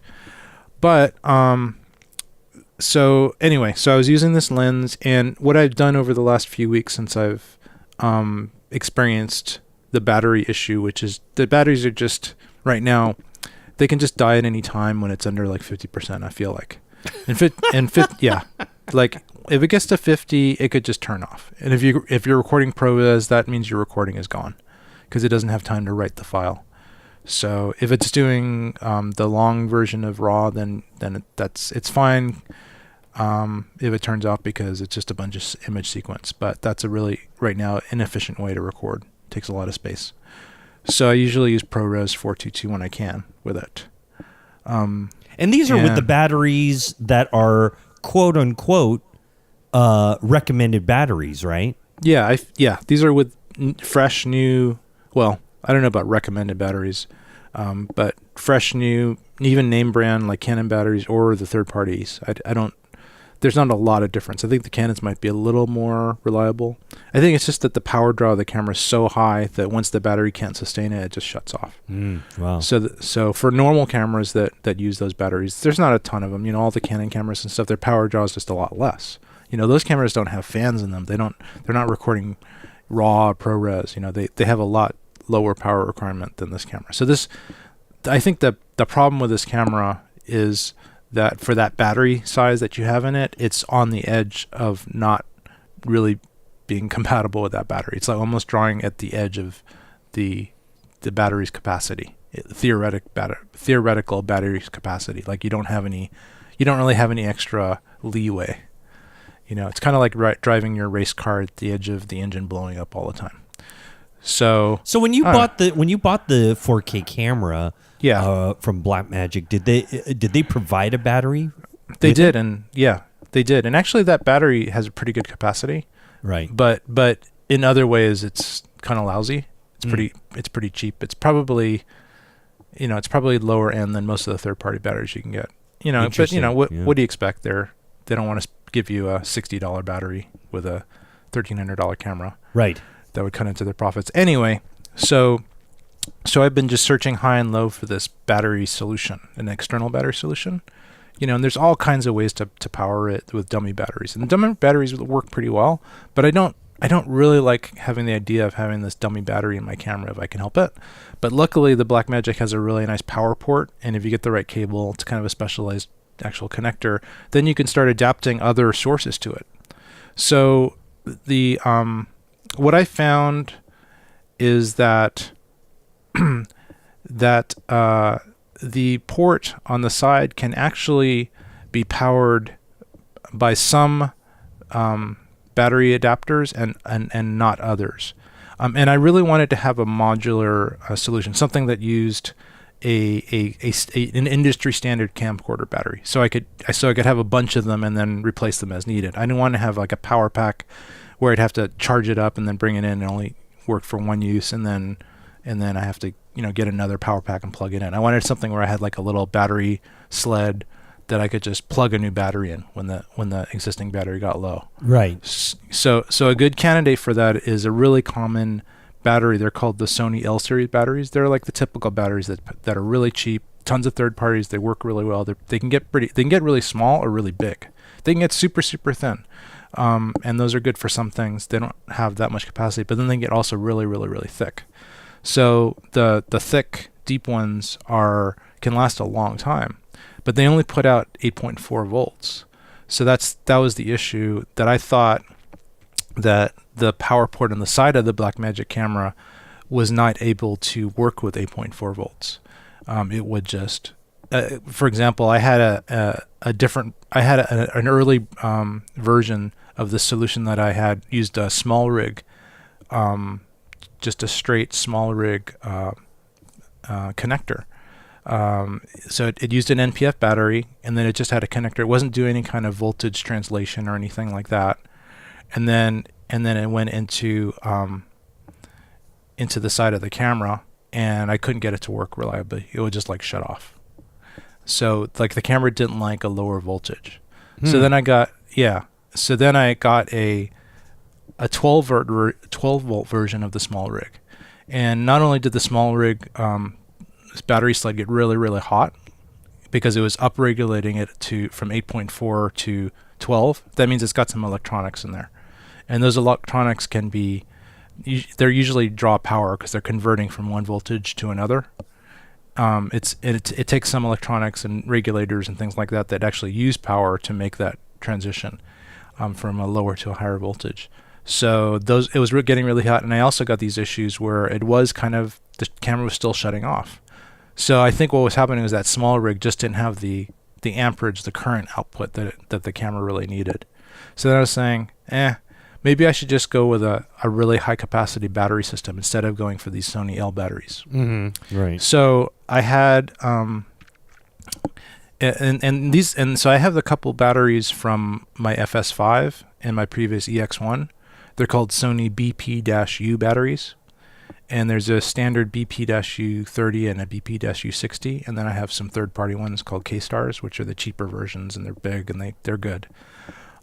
So I got a kind of a dumb battery solution from this company called Aniso. So it doesn't do any kind of electronics. It just passes the battery stuff directly to the cable, and then the cable goes into the camera port.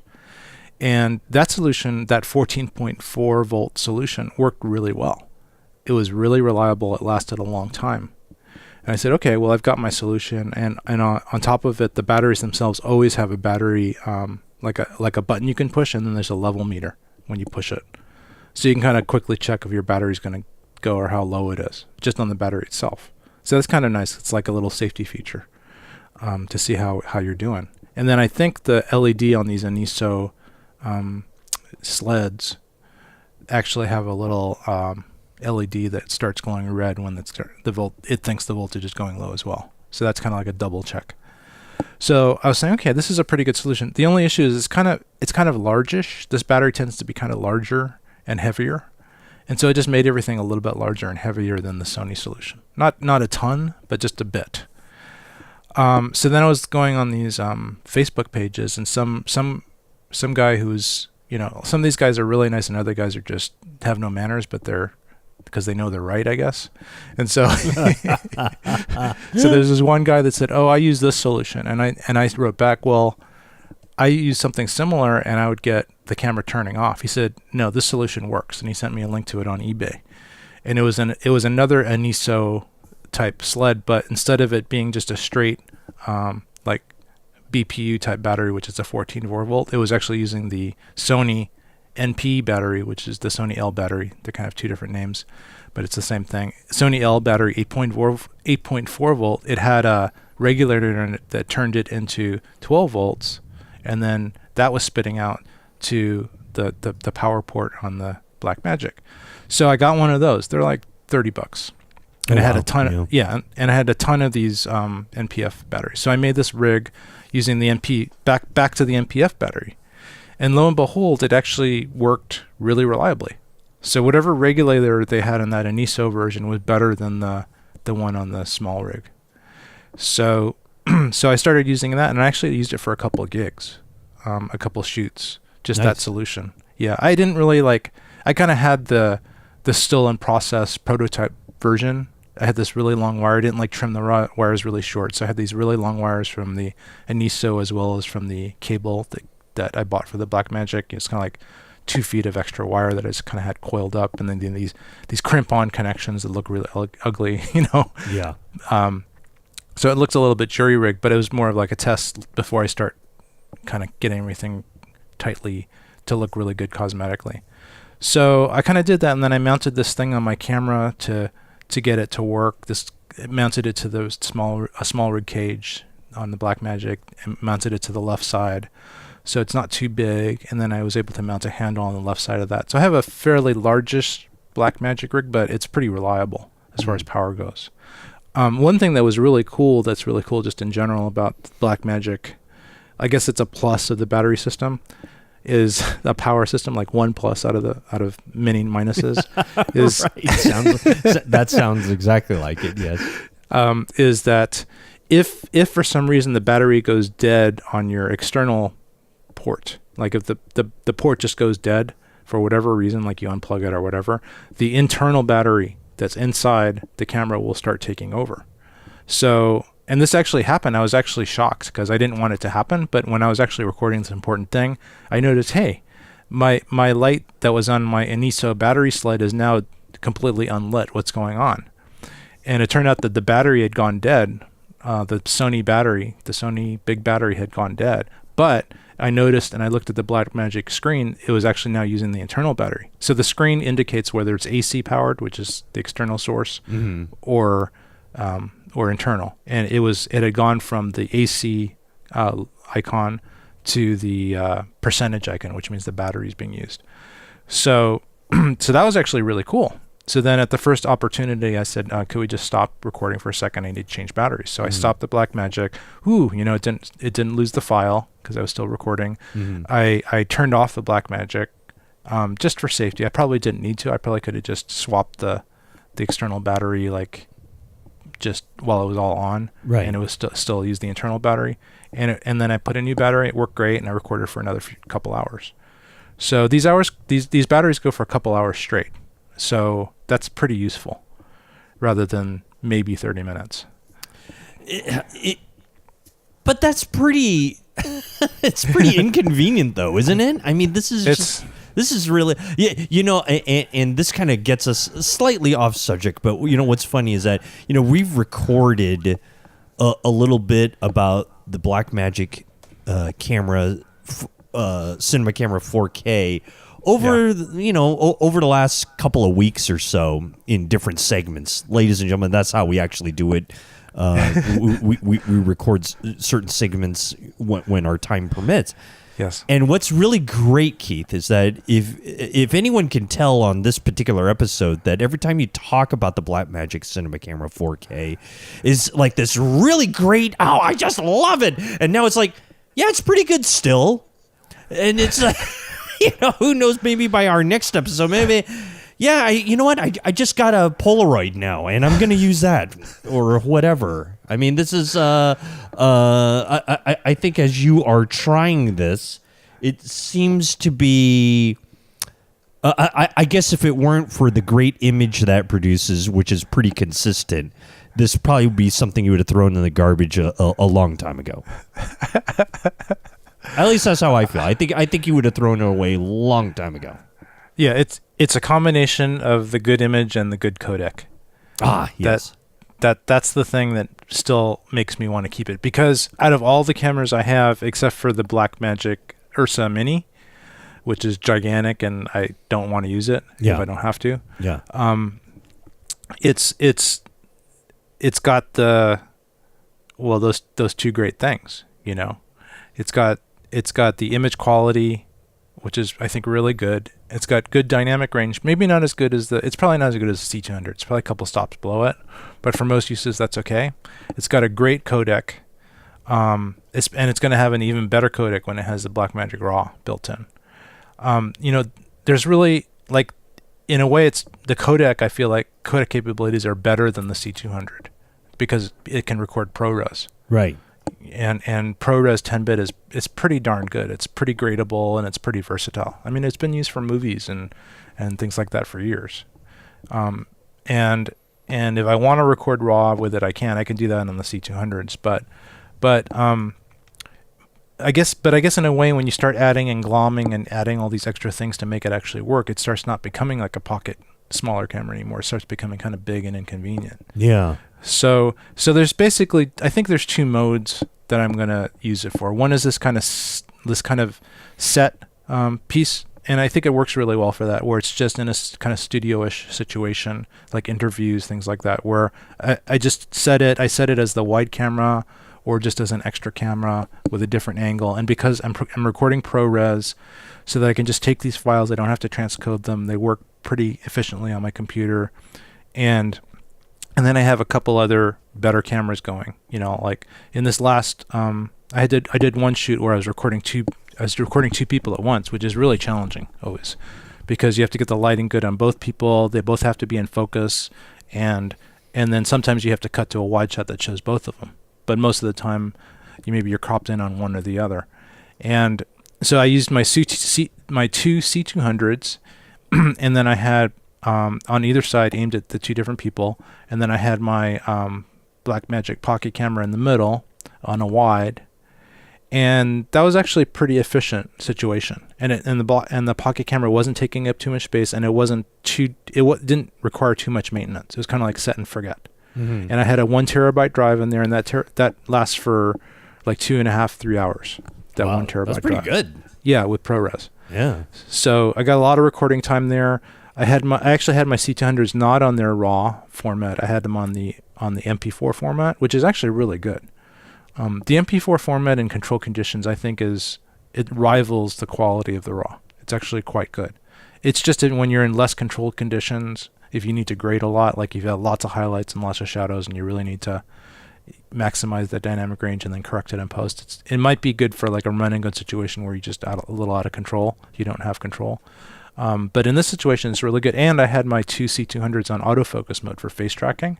So when people kind of move around and move forward and backward for emphasis, the C200s are awesome because, I'm using them maybe at not too small aperture. So there's not the depth of field is pretty shallow. Mm-hmm. And if they move forward 6 or 8 inches or back, that can actually change the focus. So I just had them on autofocus, and it worked really well.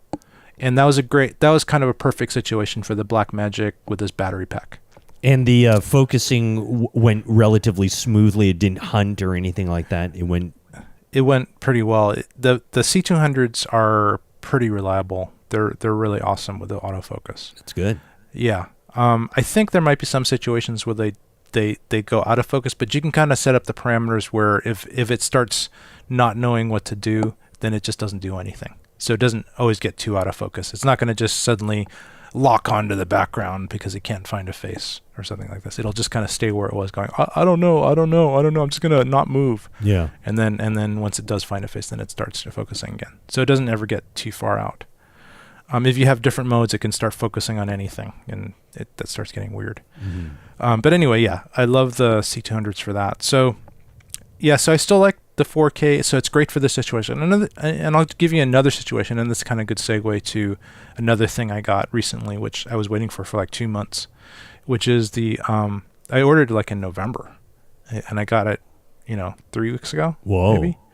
So yeah, it's been on order for a long time. I ordered it basically the week I got my Blackmagic, and it's called the Edge 5-inch loop, and it's basically like a Z finder made by some guy in Brazil, I think. Okay. And handmade out of leather. I think he actually grows the cows and you know, right, and does all the rest of the stuff and tans the hides. Sure. And then eventually turns it into a. I think that's why it takes so long, because. So I got this thing eventually after sending him 20 emails. He's really nice. His name's Nicholas, and he speaks English well, or at least he writes it well. And I just kept having. I kind of felt like he was just like a maniac making these things one after the other, because he's got so much demand from all these people that wanted it. And so I think if I hadn't bugged him, I probably would still be waiting. So I was like bugging him in a nice way every week. Hey, what's going on? Can you send it quick? Can you do this and that? And eventually I got it. So I got it, put it on. It's actually not bad. It's kind of big for a loop. It's maybe like an inch and a half longer, farther away from the camera. You know, like the whole case and everything. Sure. By the time you put your eye up to, your eye's like 1.5, 2 inches back from where a normal loop is, you know, like a Z finder or something like that. But it's not that big of a deal. It's pretty lightweight. It's fairly well constructed, but there's a couple negatives, I'm sorry to say. Yeah, the eyepiece is really uncomfortable. I think that it's kind of like almost like a handmade thing out of some type of not very flexible kind of hard foam, the eyepiece, and it just really hurts my eye when I put my eye up against it. Like I feel like, so ergonomically it doesn't really work that well. I wish he had just used some kind of soft rubber like every single other eyepiece in existence. But it's made out of some kind of hard foamy thing. So, but there are solutions to it. Like one solution I had was I ripped off the eyepiece rubber from I have a bunch of Z finders lying around. Yeah. And so I just ripped it off and just kind of stuck it on top of it, because this thing is so big that it fits. The Z finder eyepiece just kind of fits into the hard thing, and I just use that to kind of cushion my eye a little bit. And then they sell these cushion chamois things that I have a couple old ones because I don't use them that much anymore, but they're for like cinematography viewfinders, which can be really expensive and big, and they're like these kind of disposable foamy things with they're chamois. They have like a chamois material in it that goes up against your eye so it can absorb sweat and stuff like that. Sure. That, like out in the Sahara deserts when you're operating. So so I the one I have is kind of small, so it doesn't quite fit on this gigantic edge loop eyepiece, but I could probably stretch it out and modify it. I haven't quite done that yet, or maybe find a larger one. So I think that's the solution, or just glue something on that's a little bit easier to use. Another thing about it is that it doesn't have a adjustable diopter. So if your eyesight isn't, you can't focus that good close, which for me now I can't. Right. And it's getting worse and worse. Yeah. And one eye. Yeah. And my left eye is actually pretty good. I can still focus pretty close with my left eye. But my right eye is terrible. And that's the one I use to focus with. So it doesn't have the diopter in it. So it's not. So I'm not able to. It has a diopter, but it's not strong enough, I think. Mm-hmm. So it's not adjustable. Whereas like on the Z finders and other loops I use, they're always adjustable. Like the small HD viewfinder EVF has an adjustable diopter. The Zacuto does. The Hoodman, even the lowly Hoodman does. Mm-hmm. I think there's some others, and they all seem to have an adjustable one, but for some reason Nick didn't put an adjustable one into the Edge, and I missed that when I was ordering it. Could he have? Is that what you're saying? He could have? I think he should have. He got to charge a little bit more for it. Mm-hmm. So now I'm trying to figure out a way if I can chop off the back of this thing, mm-hmm. And put on my Zacuto Z finder and see if it'll work. Or just wait until somebody else comes out with one. Yeah. But still, with all those things being said, it's not great. It still makes it a lot better when you're hand holding. And so there's this mode that I use now. If I want to take the Pocket out, and I want to hand hold it, I can actually put this loop on, and it does a good job of stabilizing because it's up against your face. Right. So even if you used a non-stabilized lens, you still have a better chance of not getting the jitters. Right. And it was a very small setup. It was a very small and light setup. I just had it in a little, very kind of a longish DSLR case that's a shoulder mount thing, and I was able to fit a smallish micro four thirds lens, this loop and thing all in the one pack, and it wasn't too gigantic. And when I whipped it out, it was quite easy to use. So is that the only reason why you'd really want to use a loop, is for that added stability? Because it just seems to me that using an external monitor is just easier for our eyes. You get a bigger screen. I mean, but if you're in direct sunlight, a loop I think could be better. In that instance. But is the only reason why you'd want to use a loop for that added stability? I think, well, you just hit it all. When you're in sunlight, it's way easier to use. Yes, to use a loop. But yes, the only other reason is the stability. Well, I guess the other reason is an external monitor adds bulk to the system. So, for example, I wouldn't be able to bring such a portable system out with an external monitor. I couldn't just put it in a little shoulder pouch camera case. I'd have to put it in like a big sling pack, and probably have to have the monitor folded in because it wouldn't fit if it was out, or I just have to have it hanging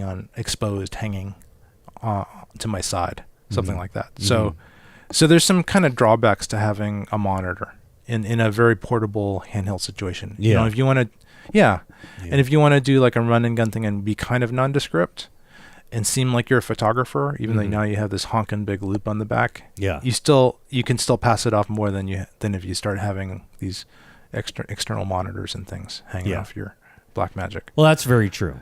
I mean, like anytime you have the monitor, everyone's trying to look at seeing what you're seeing and all this kind of stuff, and they're all nosy bodies and stuff like that. Right. Then you're not being very discreet at all. Right.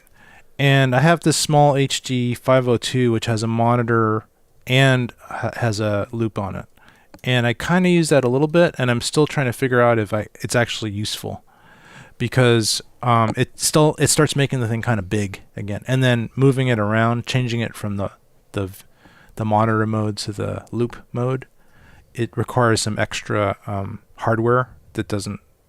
It's kind of hard to find and make work well. But I did actually find something that I think works quite well. I'm going to just look it up because I ordered it from Amazon. And let me just go to my records here. Let's take a second.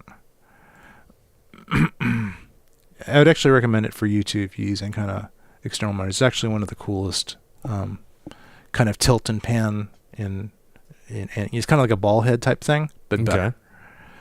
So let me just try to find it, and I'll send you a link. Yeah, here it is.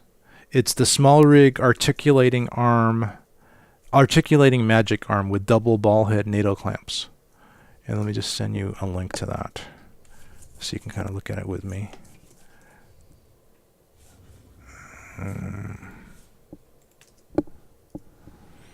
Okay, so you see a picture of it there, right? Yep. So this thing is actually pretty darn awesome. So what it's got two NATO clamps, and I love NATO clamps for monitors and things where you're doing a lot of twisting and potentially they can twist off. Every time you screw something into a monitor and you tilt it or do anything with the monitor, it unscrews the screw. Yeah. It's just annoying. I have that problem myself with all the stuff that I use. Yeah, and then anytime anything is screwed into your rig, like if you have a cage or something like that, it always unscrews. So the solution is find some type of system where it kind of positively locks. So there's a way to do it with 15mm rods, but a really cool way is this NATO system. It's kind of a two-sided system. One is a clamp that clamps onto these kind of flat plates that are all the same width. There's kind of a standard. And sometimes they're different lengths and they have different sets of holes and stuff, but they're always the same width. So you can use different brands and mix and match, and they're quite versatile. So you put the NATO plate part the kind of long page. It's like 3/4 of an inch wide by whatever length. So I usually use a really short one, and I put that onto the monitor. And then I put another one of those onto the camera, wherever I want to attach the monitor to, usually the camera, but it could be a tripod or something else. And then I use this, now I can use this small rearticulating arm, and I feel like it's better than a ball head because it's really variable. And it's also kind of got this system where if you slightly loosen it, it has a bit of tension still, so it doesn't just flop and your monitor drops. Right. It'll actually kind of stay in place as long as you're careful about not untightening it too much. Right. So you can just untighten it slightly and then move it around. And by moving it, you won't be loosening anything because you got these NATO clamps on. And then you can just tighten it, and you can do that all with one hand. So I experimented with that on my Blackmagic, and that kind of works pretty well with the small HD 502 with the built-in loop thing. So I'm still, I'm going to experiment with that with run and gun and see how that works. But my overall feeling is I think the loop is probably the best solution for just being out there. And although, even though the loop is the best solution, that doesn't mean that you've found the ultimate loop. You're still looking for that ultimate loop. Yeah. Yes. I think theoretically a loop could be a really good solution. Like Zacuto was talking about making a loop, and theirs is probably going to be fantastic. It'd also probably be really expensive, but they were talking about a loop maybe kind of like the one I have now, but instead of the way it is now, which is you glue this, or you use this double-sided tape that they provide, and then you stick it onto the back of around your Blackmagic LCD, and then it's a magnetic catch, so you can just pull it off and then stick it back on, and it's pretty cool. I actually like that system, and it's pretty powerful magnetic, so it doesn't come off that easily, and then you just attach a little strap to your camera so that when you pull it off, it doesn't drop on the ground or something. But it's there close by for you to put back on when you need it. Now I did that a couple times because sometimes you might need to access the screen, and so you'll need to pull it off, access the screen with your fingers to touch screen, and then put it back on. But Zacuto was talking about maybe making like a little thing where a little hole in the bottom, which had some like fabric in there or something where you could stick your fingers through, but it would still be dark when your fingers weren't through there. Right. You could stick your fingers through, mess with it, the touch screen, and then bring them out, and it would still be dark. That sounds like a pretty good solution. I would get that. Let's see what else. Oh, just getting on the run and gun thing. I find that the buttons are cool because there's about 6 different function buttons on the camera up near your index finger, and a bunch more in the back. Those are actually pretty good and useful. However, I kind of get confused using them. So I've always thought about adding texture to my buttons so that I can differentiate them. Like that's add interesting. Yeah. So add texture to one, but then not the one next to it, and then add texture to the next one. So you can kind of easily go, okay, that texture one, but it's next to the one that's not so textured. So then I know which button it is. And so I actually said, is there anything out there that exists that would allow me to do that? And I haven't tried it yet, but I'm going to try it. It's these things that you actually it's made for iPhones, but it's like a clear textured stick-on stuff. Okay. And I'm going to send you a link to it just because I think it's kind of interesting. Maybe you can add it to your, to your GH4 or something. Tell me what you think. But it's pretty cheap too. So it's these things called dragon grips. Oh. Yeah, and they're Mm-hmm. And you can kind of cut them out into little dots and little things that'll fit over your buttons. Sure. And I think it won't obscure. I think you'll still be able to see the writing under the button if you want, although I don't know if you'd really need to. So I'm going to try to put those on and see what kind of disaster I can create with this stick-on. Do you assign your buttons anything? Do you make them like hotkeys and stuff like that? There's only 3 buttons on the Blackmagic that are assignable, and those I assign to like false color, I think focus, and I can't remember what the other one is. I think it's LUT on or off, so I can just check it. And then the back keys they're not assignable. They're just punch in for the focus. And there's one stupid button which I hate, which is auto exposure, which always hitting it, and so it's changing my exposure, and I'm having to reset it. So Right. And then there's menu and a few other buttons that are, again, those are kind of hard to tell when you're not actually looking at them what you're doing. So that texture tape's going to help a lot. So I think that's a pretty. I was actually even thinking about but then I think they'd be too big. You need something kind of small and thin, just a little something to rough it up a little bit.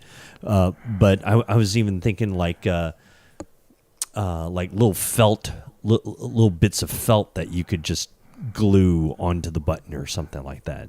Yeah. So anything to add texture, Yeah. where it's not going to look, like your camera fell in a vat of glue or something. Right. Exactly. Yeah. Exactly. But so I'll let you know how that goes. But I have a feeling it's going to work out well. Okay. So, and hopefully, if it doesn't, I'll be able to peel them off, and it won't take all the lettering off my buttons. You can only hope. It'll hurt the resale value in 2 weeks when you're sick of the thing and you get rid of it. So you want that to happen. So I think, okay, so to wrap up, because I know I have to go, I don't think I'm going to talk about it now, but next episode, we'll tease it for next episode. Sure. Exposing properly on the Blackmagic Cinema Pocket 4K, did I get it right? No, but that's close enough because the name is so long. It could be anything by the end of this particular episode. So, whatever that camera is, exposing when you're in RAW or maybe even in ProRes is quite mysterious. I've been realizing. Oh, really? Because I thought it was a little bit simpler and more cut and dried when I first talked about it. Like I was saying, just expose at 1250 and you'll get the best results. Either 400 or 1250. Mm-hmm.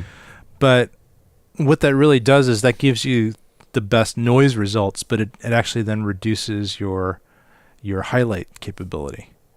So if you want to get highlights, then maybe you don't want to expose at that. So anyway, we're going to talk more about how to expose properly on this camera later. And it has to do with something called exposure index, which has been around in lots of cameras, namely some of the Sonys that record log and RAW, but lots of cameras since the beginning of time. And it's basically the fact that cameras, when they're recording RAW, are basically not doing any type of gain. They're not amplifying the signal. They're just fooling you into thinking they are.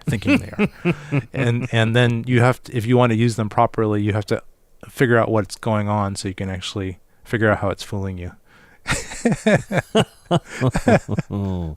Great. So we'll tease that for next time. No, and that sounds like something that will be very exciting. I mean, in the sense of like, I think exposure, you're trying to master that no matter what camera you have.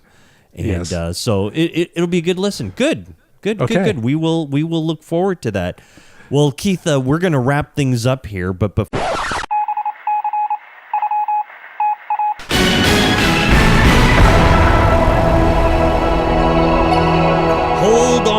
Hold on. We can't end the show yet, Keith.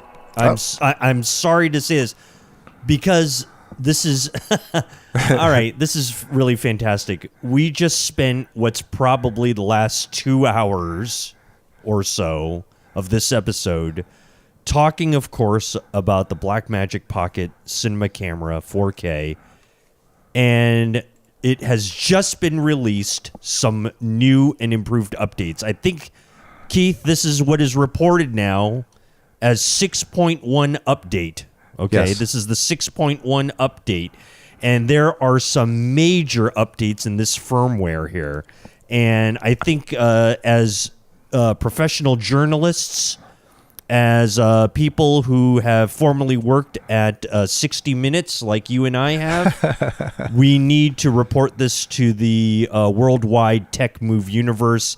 Yes. Keith, we need to touch on this quickly before we really wrap up the show here. Okay. 6.1, some new features, Keith. Yes. Support for pixel remapping in camera. I personally haven't needed it, but it's actually a common feature where there's just sometimes in most cameras, because there's so many pixels on a sensor, they will have like a locked on or off pixel. And most cameras have a way of remapping those, basically saying don't use that pixel, interpolate from the ones around it what it should be. And since there's so many pixels, it really doesn't matter in the image quality if there's one or two throughout the screen. But when it is broken, you'll notice like a red dot or a white dot. Oh, wow. Okay. In your image, and it doesn't move. It's just wherever you go, it's always in the same place. So that's actually pretty good for those people that have that issue. Great. Yeah. There's also a couple here that, at least I don't think we find it important. 2.1 monitoring frame guide. There's an improved media formatting user interface. Oh yeah. The frame guide, I don't know.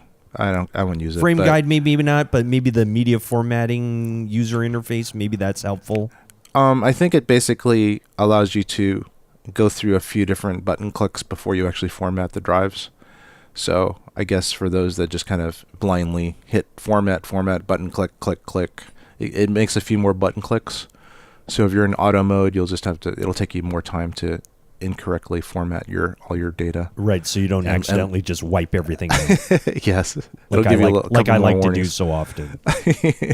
Great. Has that ever happened to you, by the way? Actually, no, because, on the GH1, GH4, you kind of have to go through, they don't make the format button just at the very top either.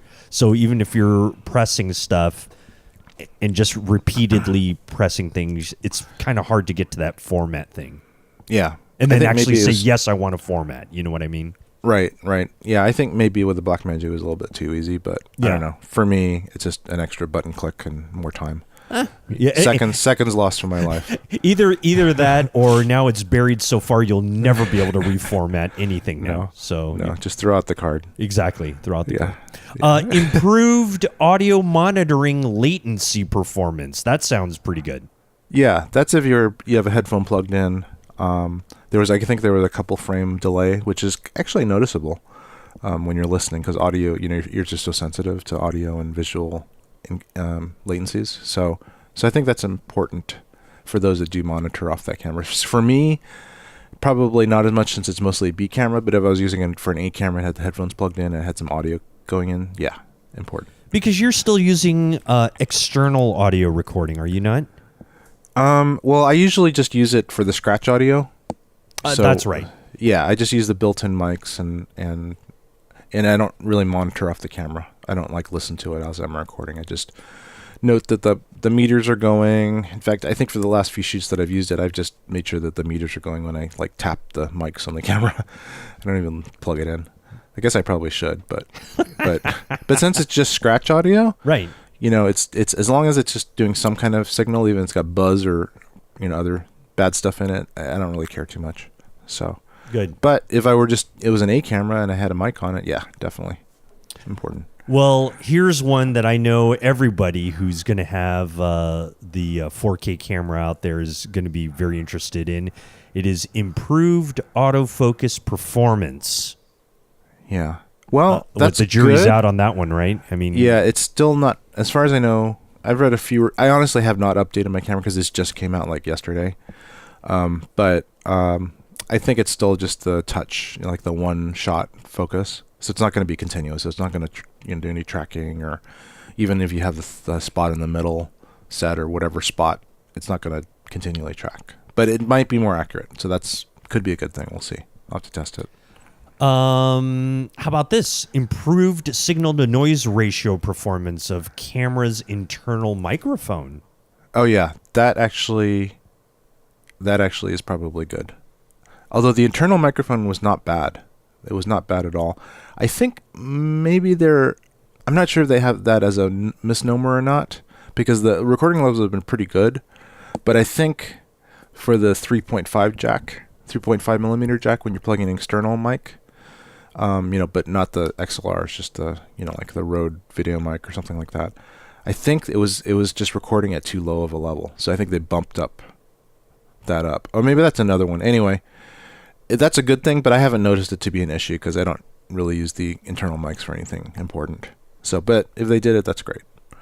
Yeah, and we'll go on to the other one because I think it's listed later. I didn't see it.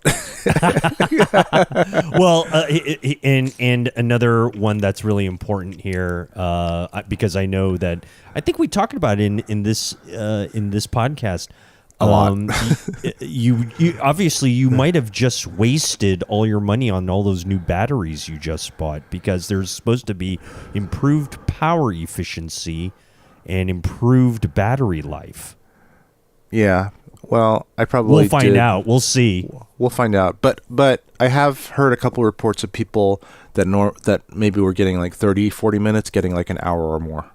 So that if these reports are correct, that's actually huge. Because to me, that was the worst part of the camera, was the battery life. Like you couldn't rely on it.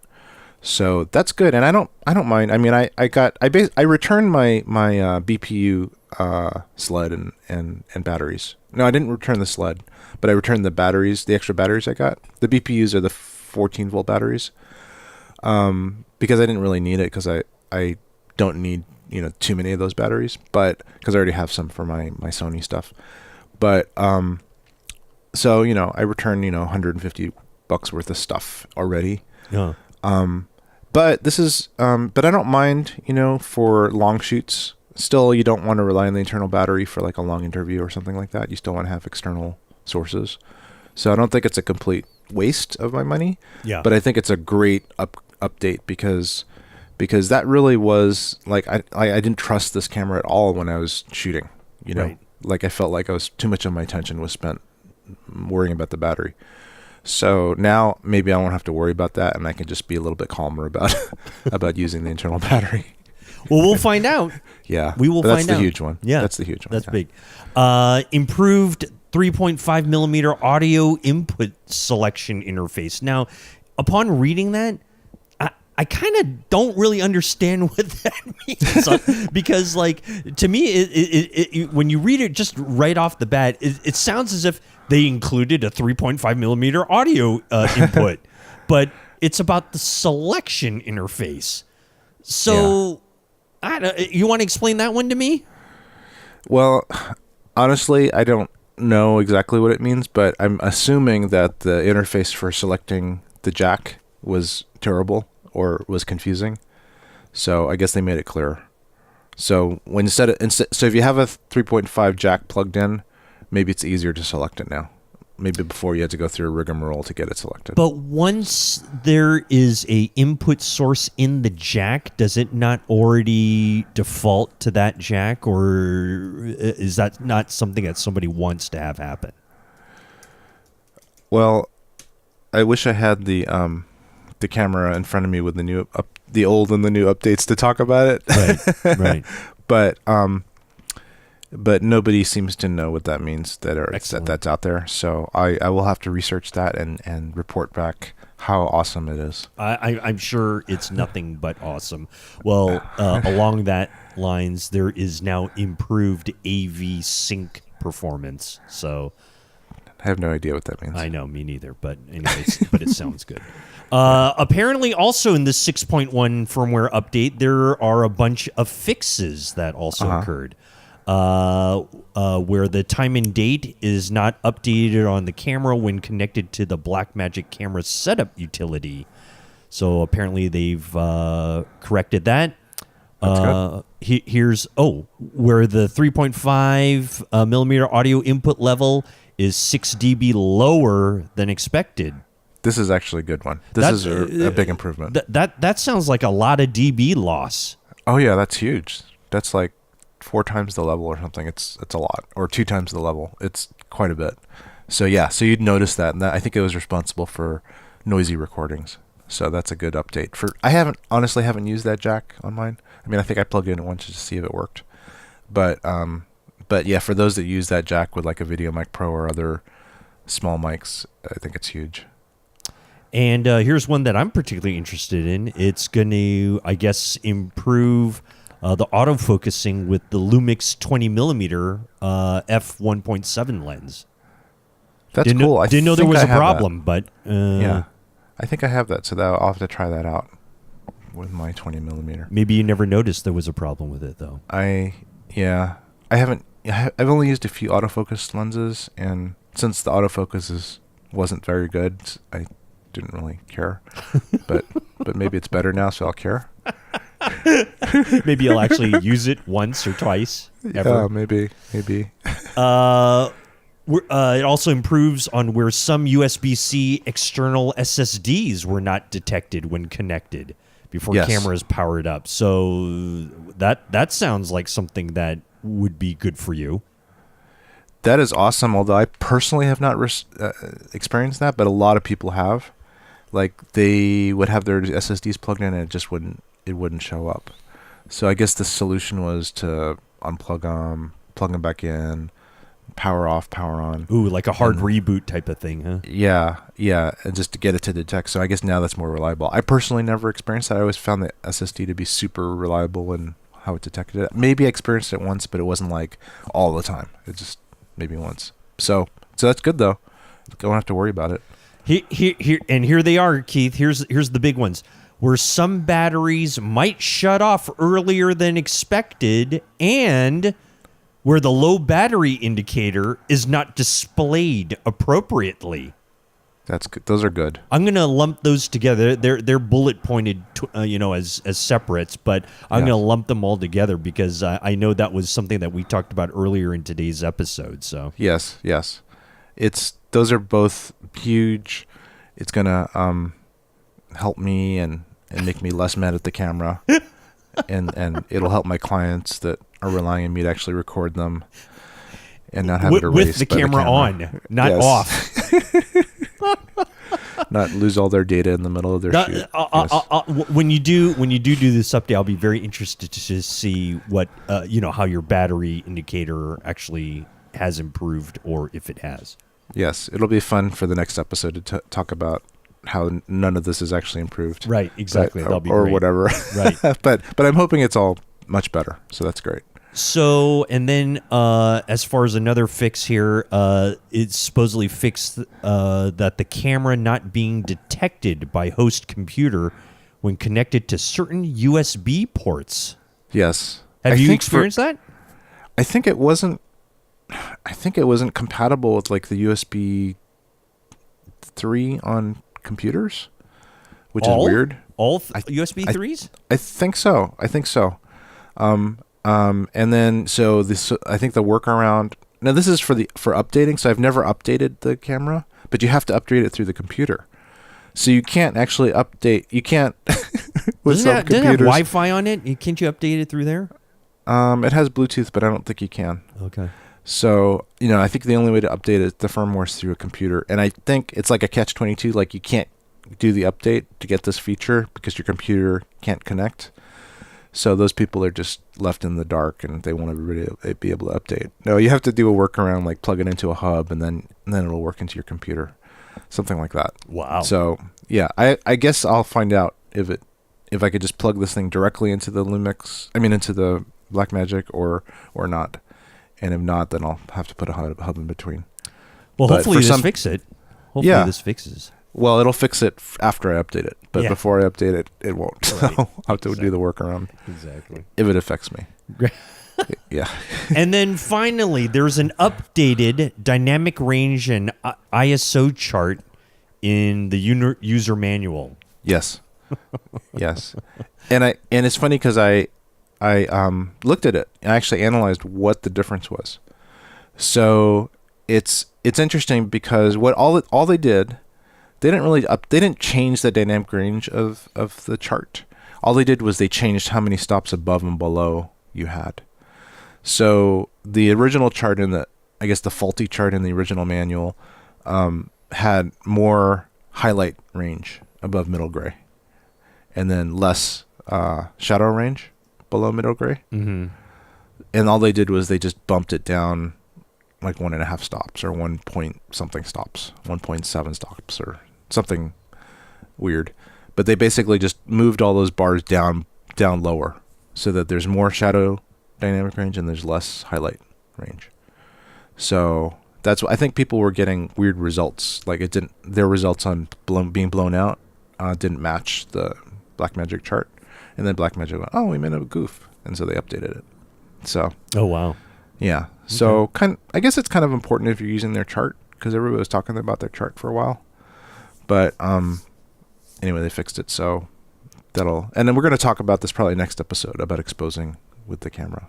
Excellent. Yeah. Well, Keith, that's it. That's the new 6.1 firmware update that Blackmagic Design just put out. Yep. In fact, I'm going to even say that they just put out that update as we were recording this episode of Tech Move. So we'll stake that claim.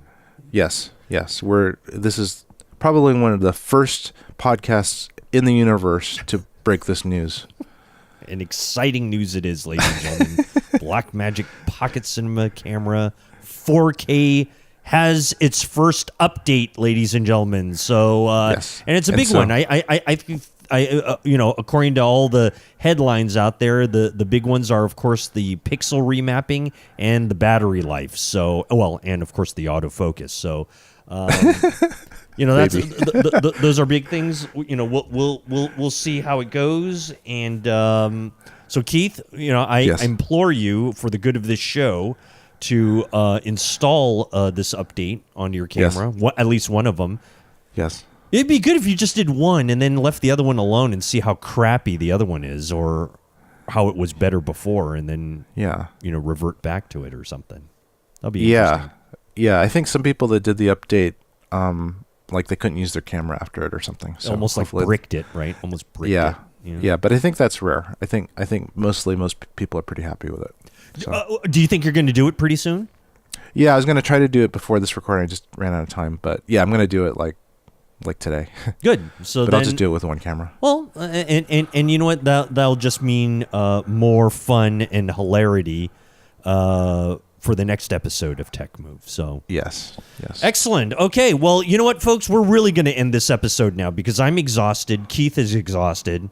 We won't go through the whole list, but as always, we want you to remember to find us out on techmovepodcast.com, and of course to support us using techmovepodcast.com/Amazon, where we get a couple of nickels for every time you click through that.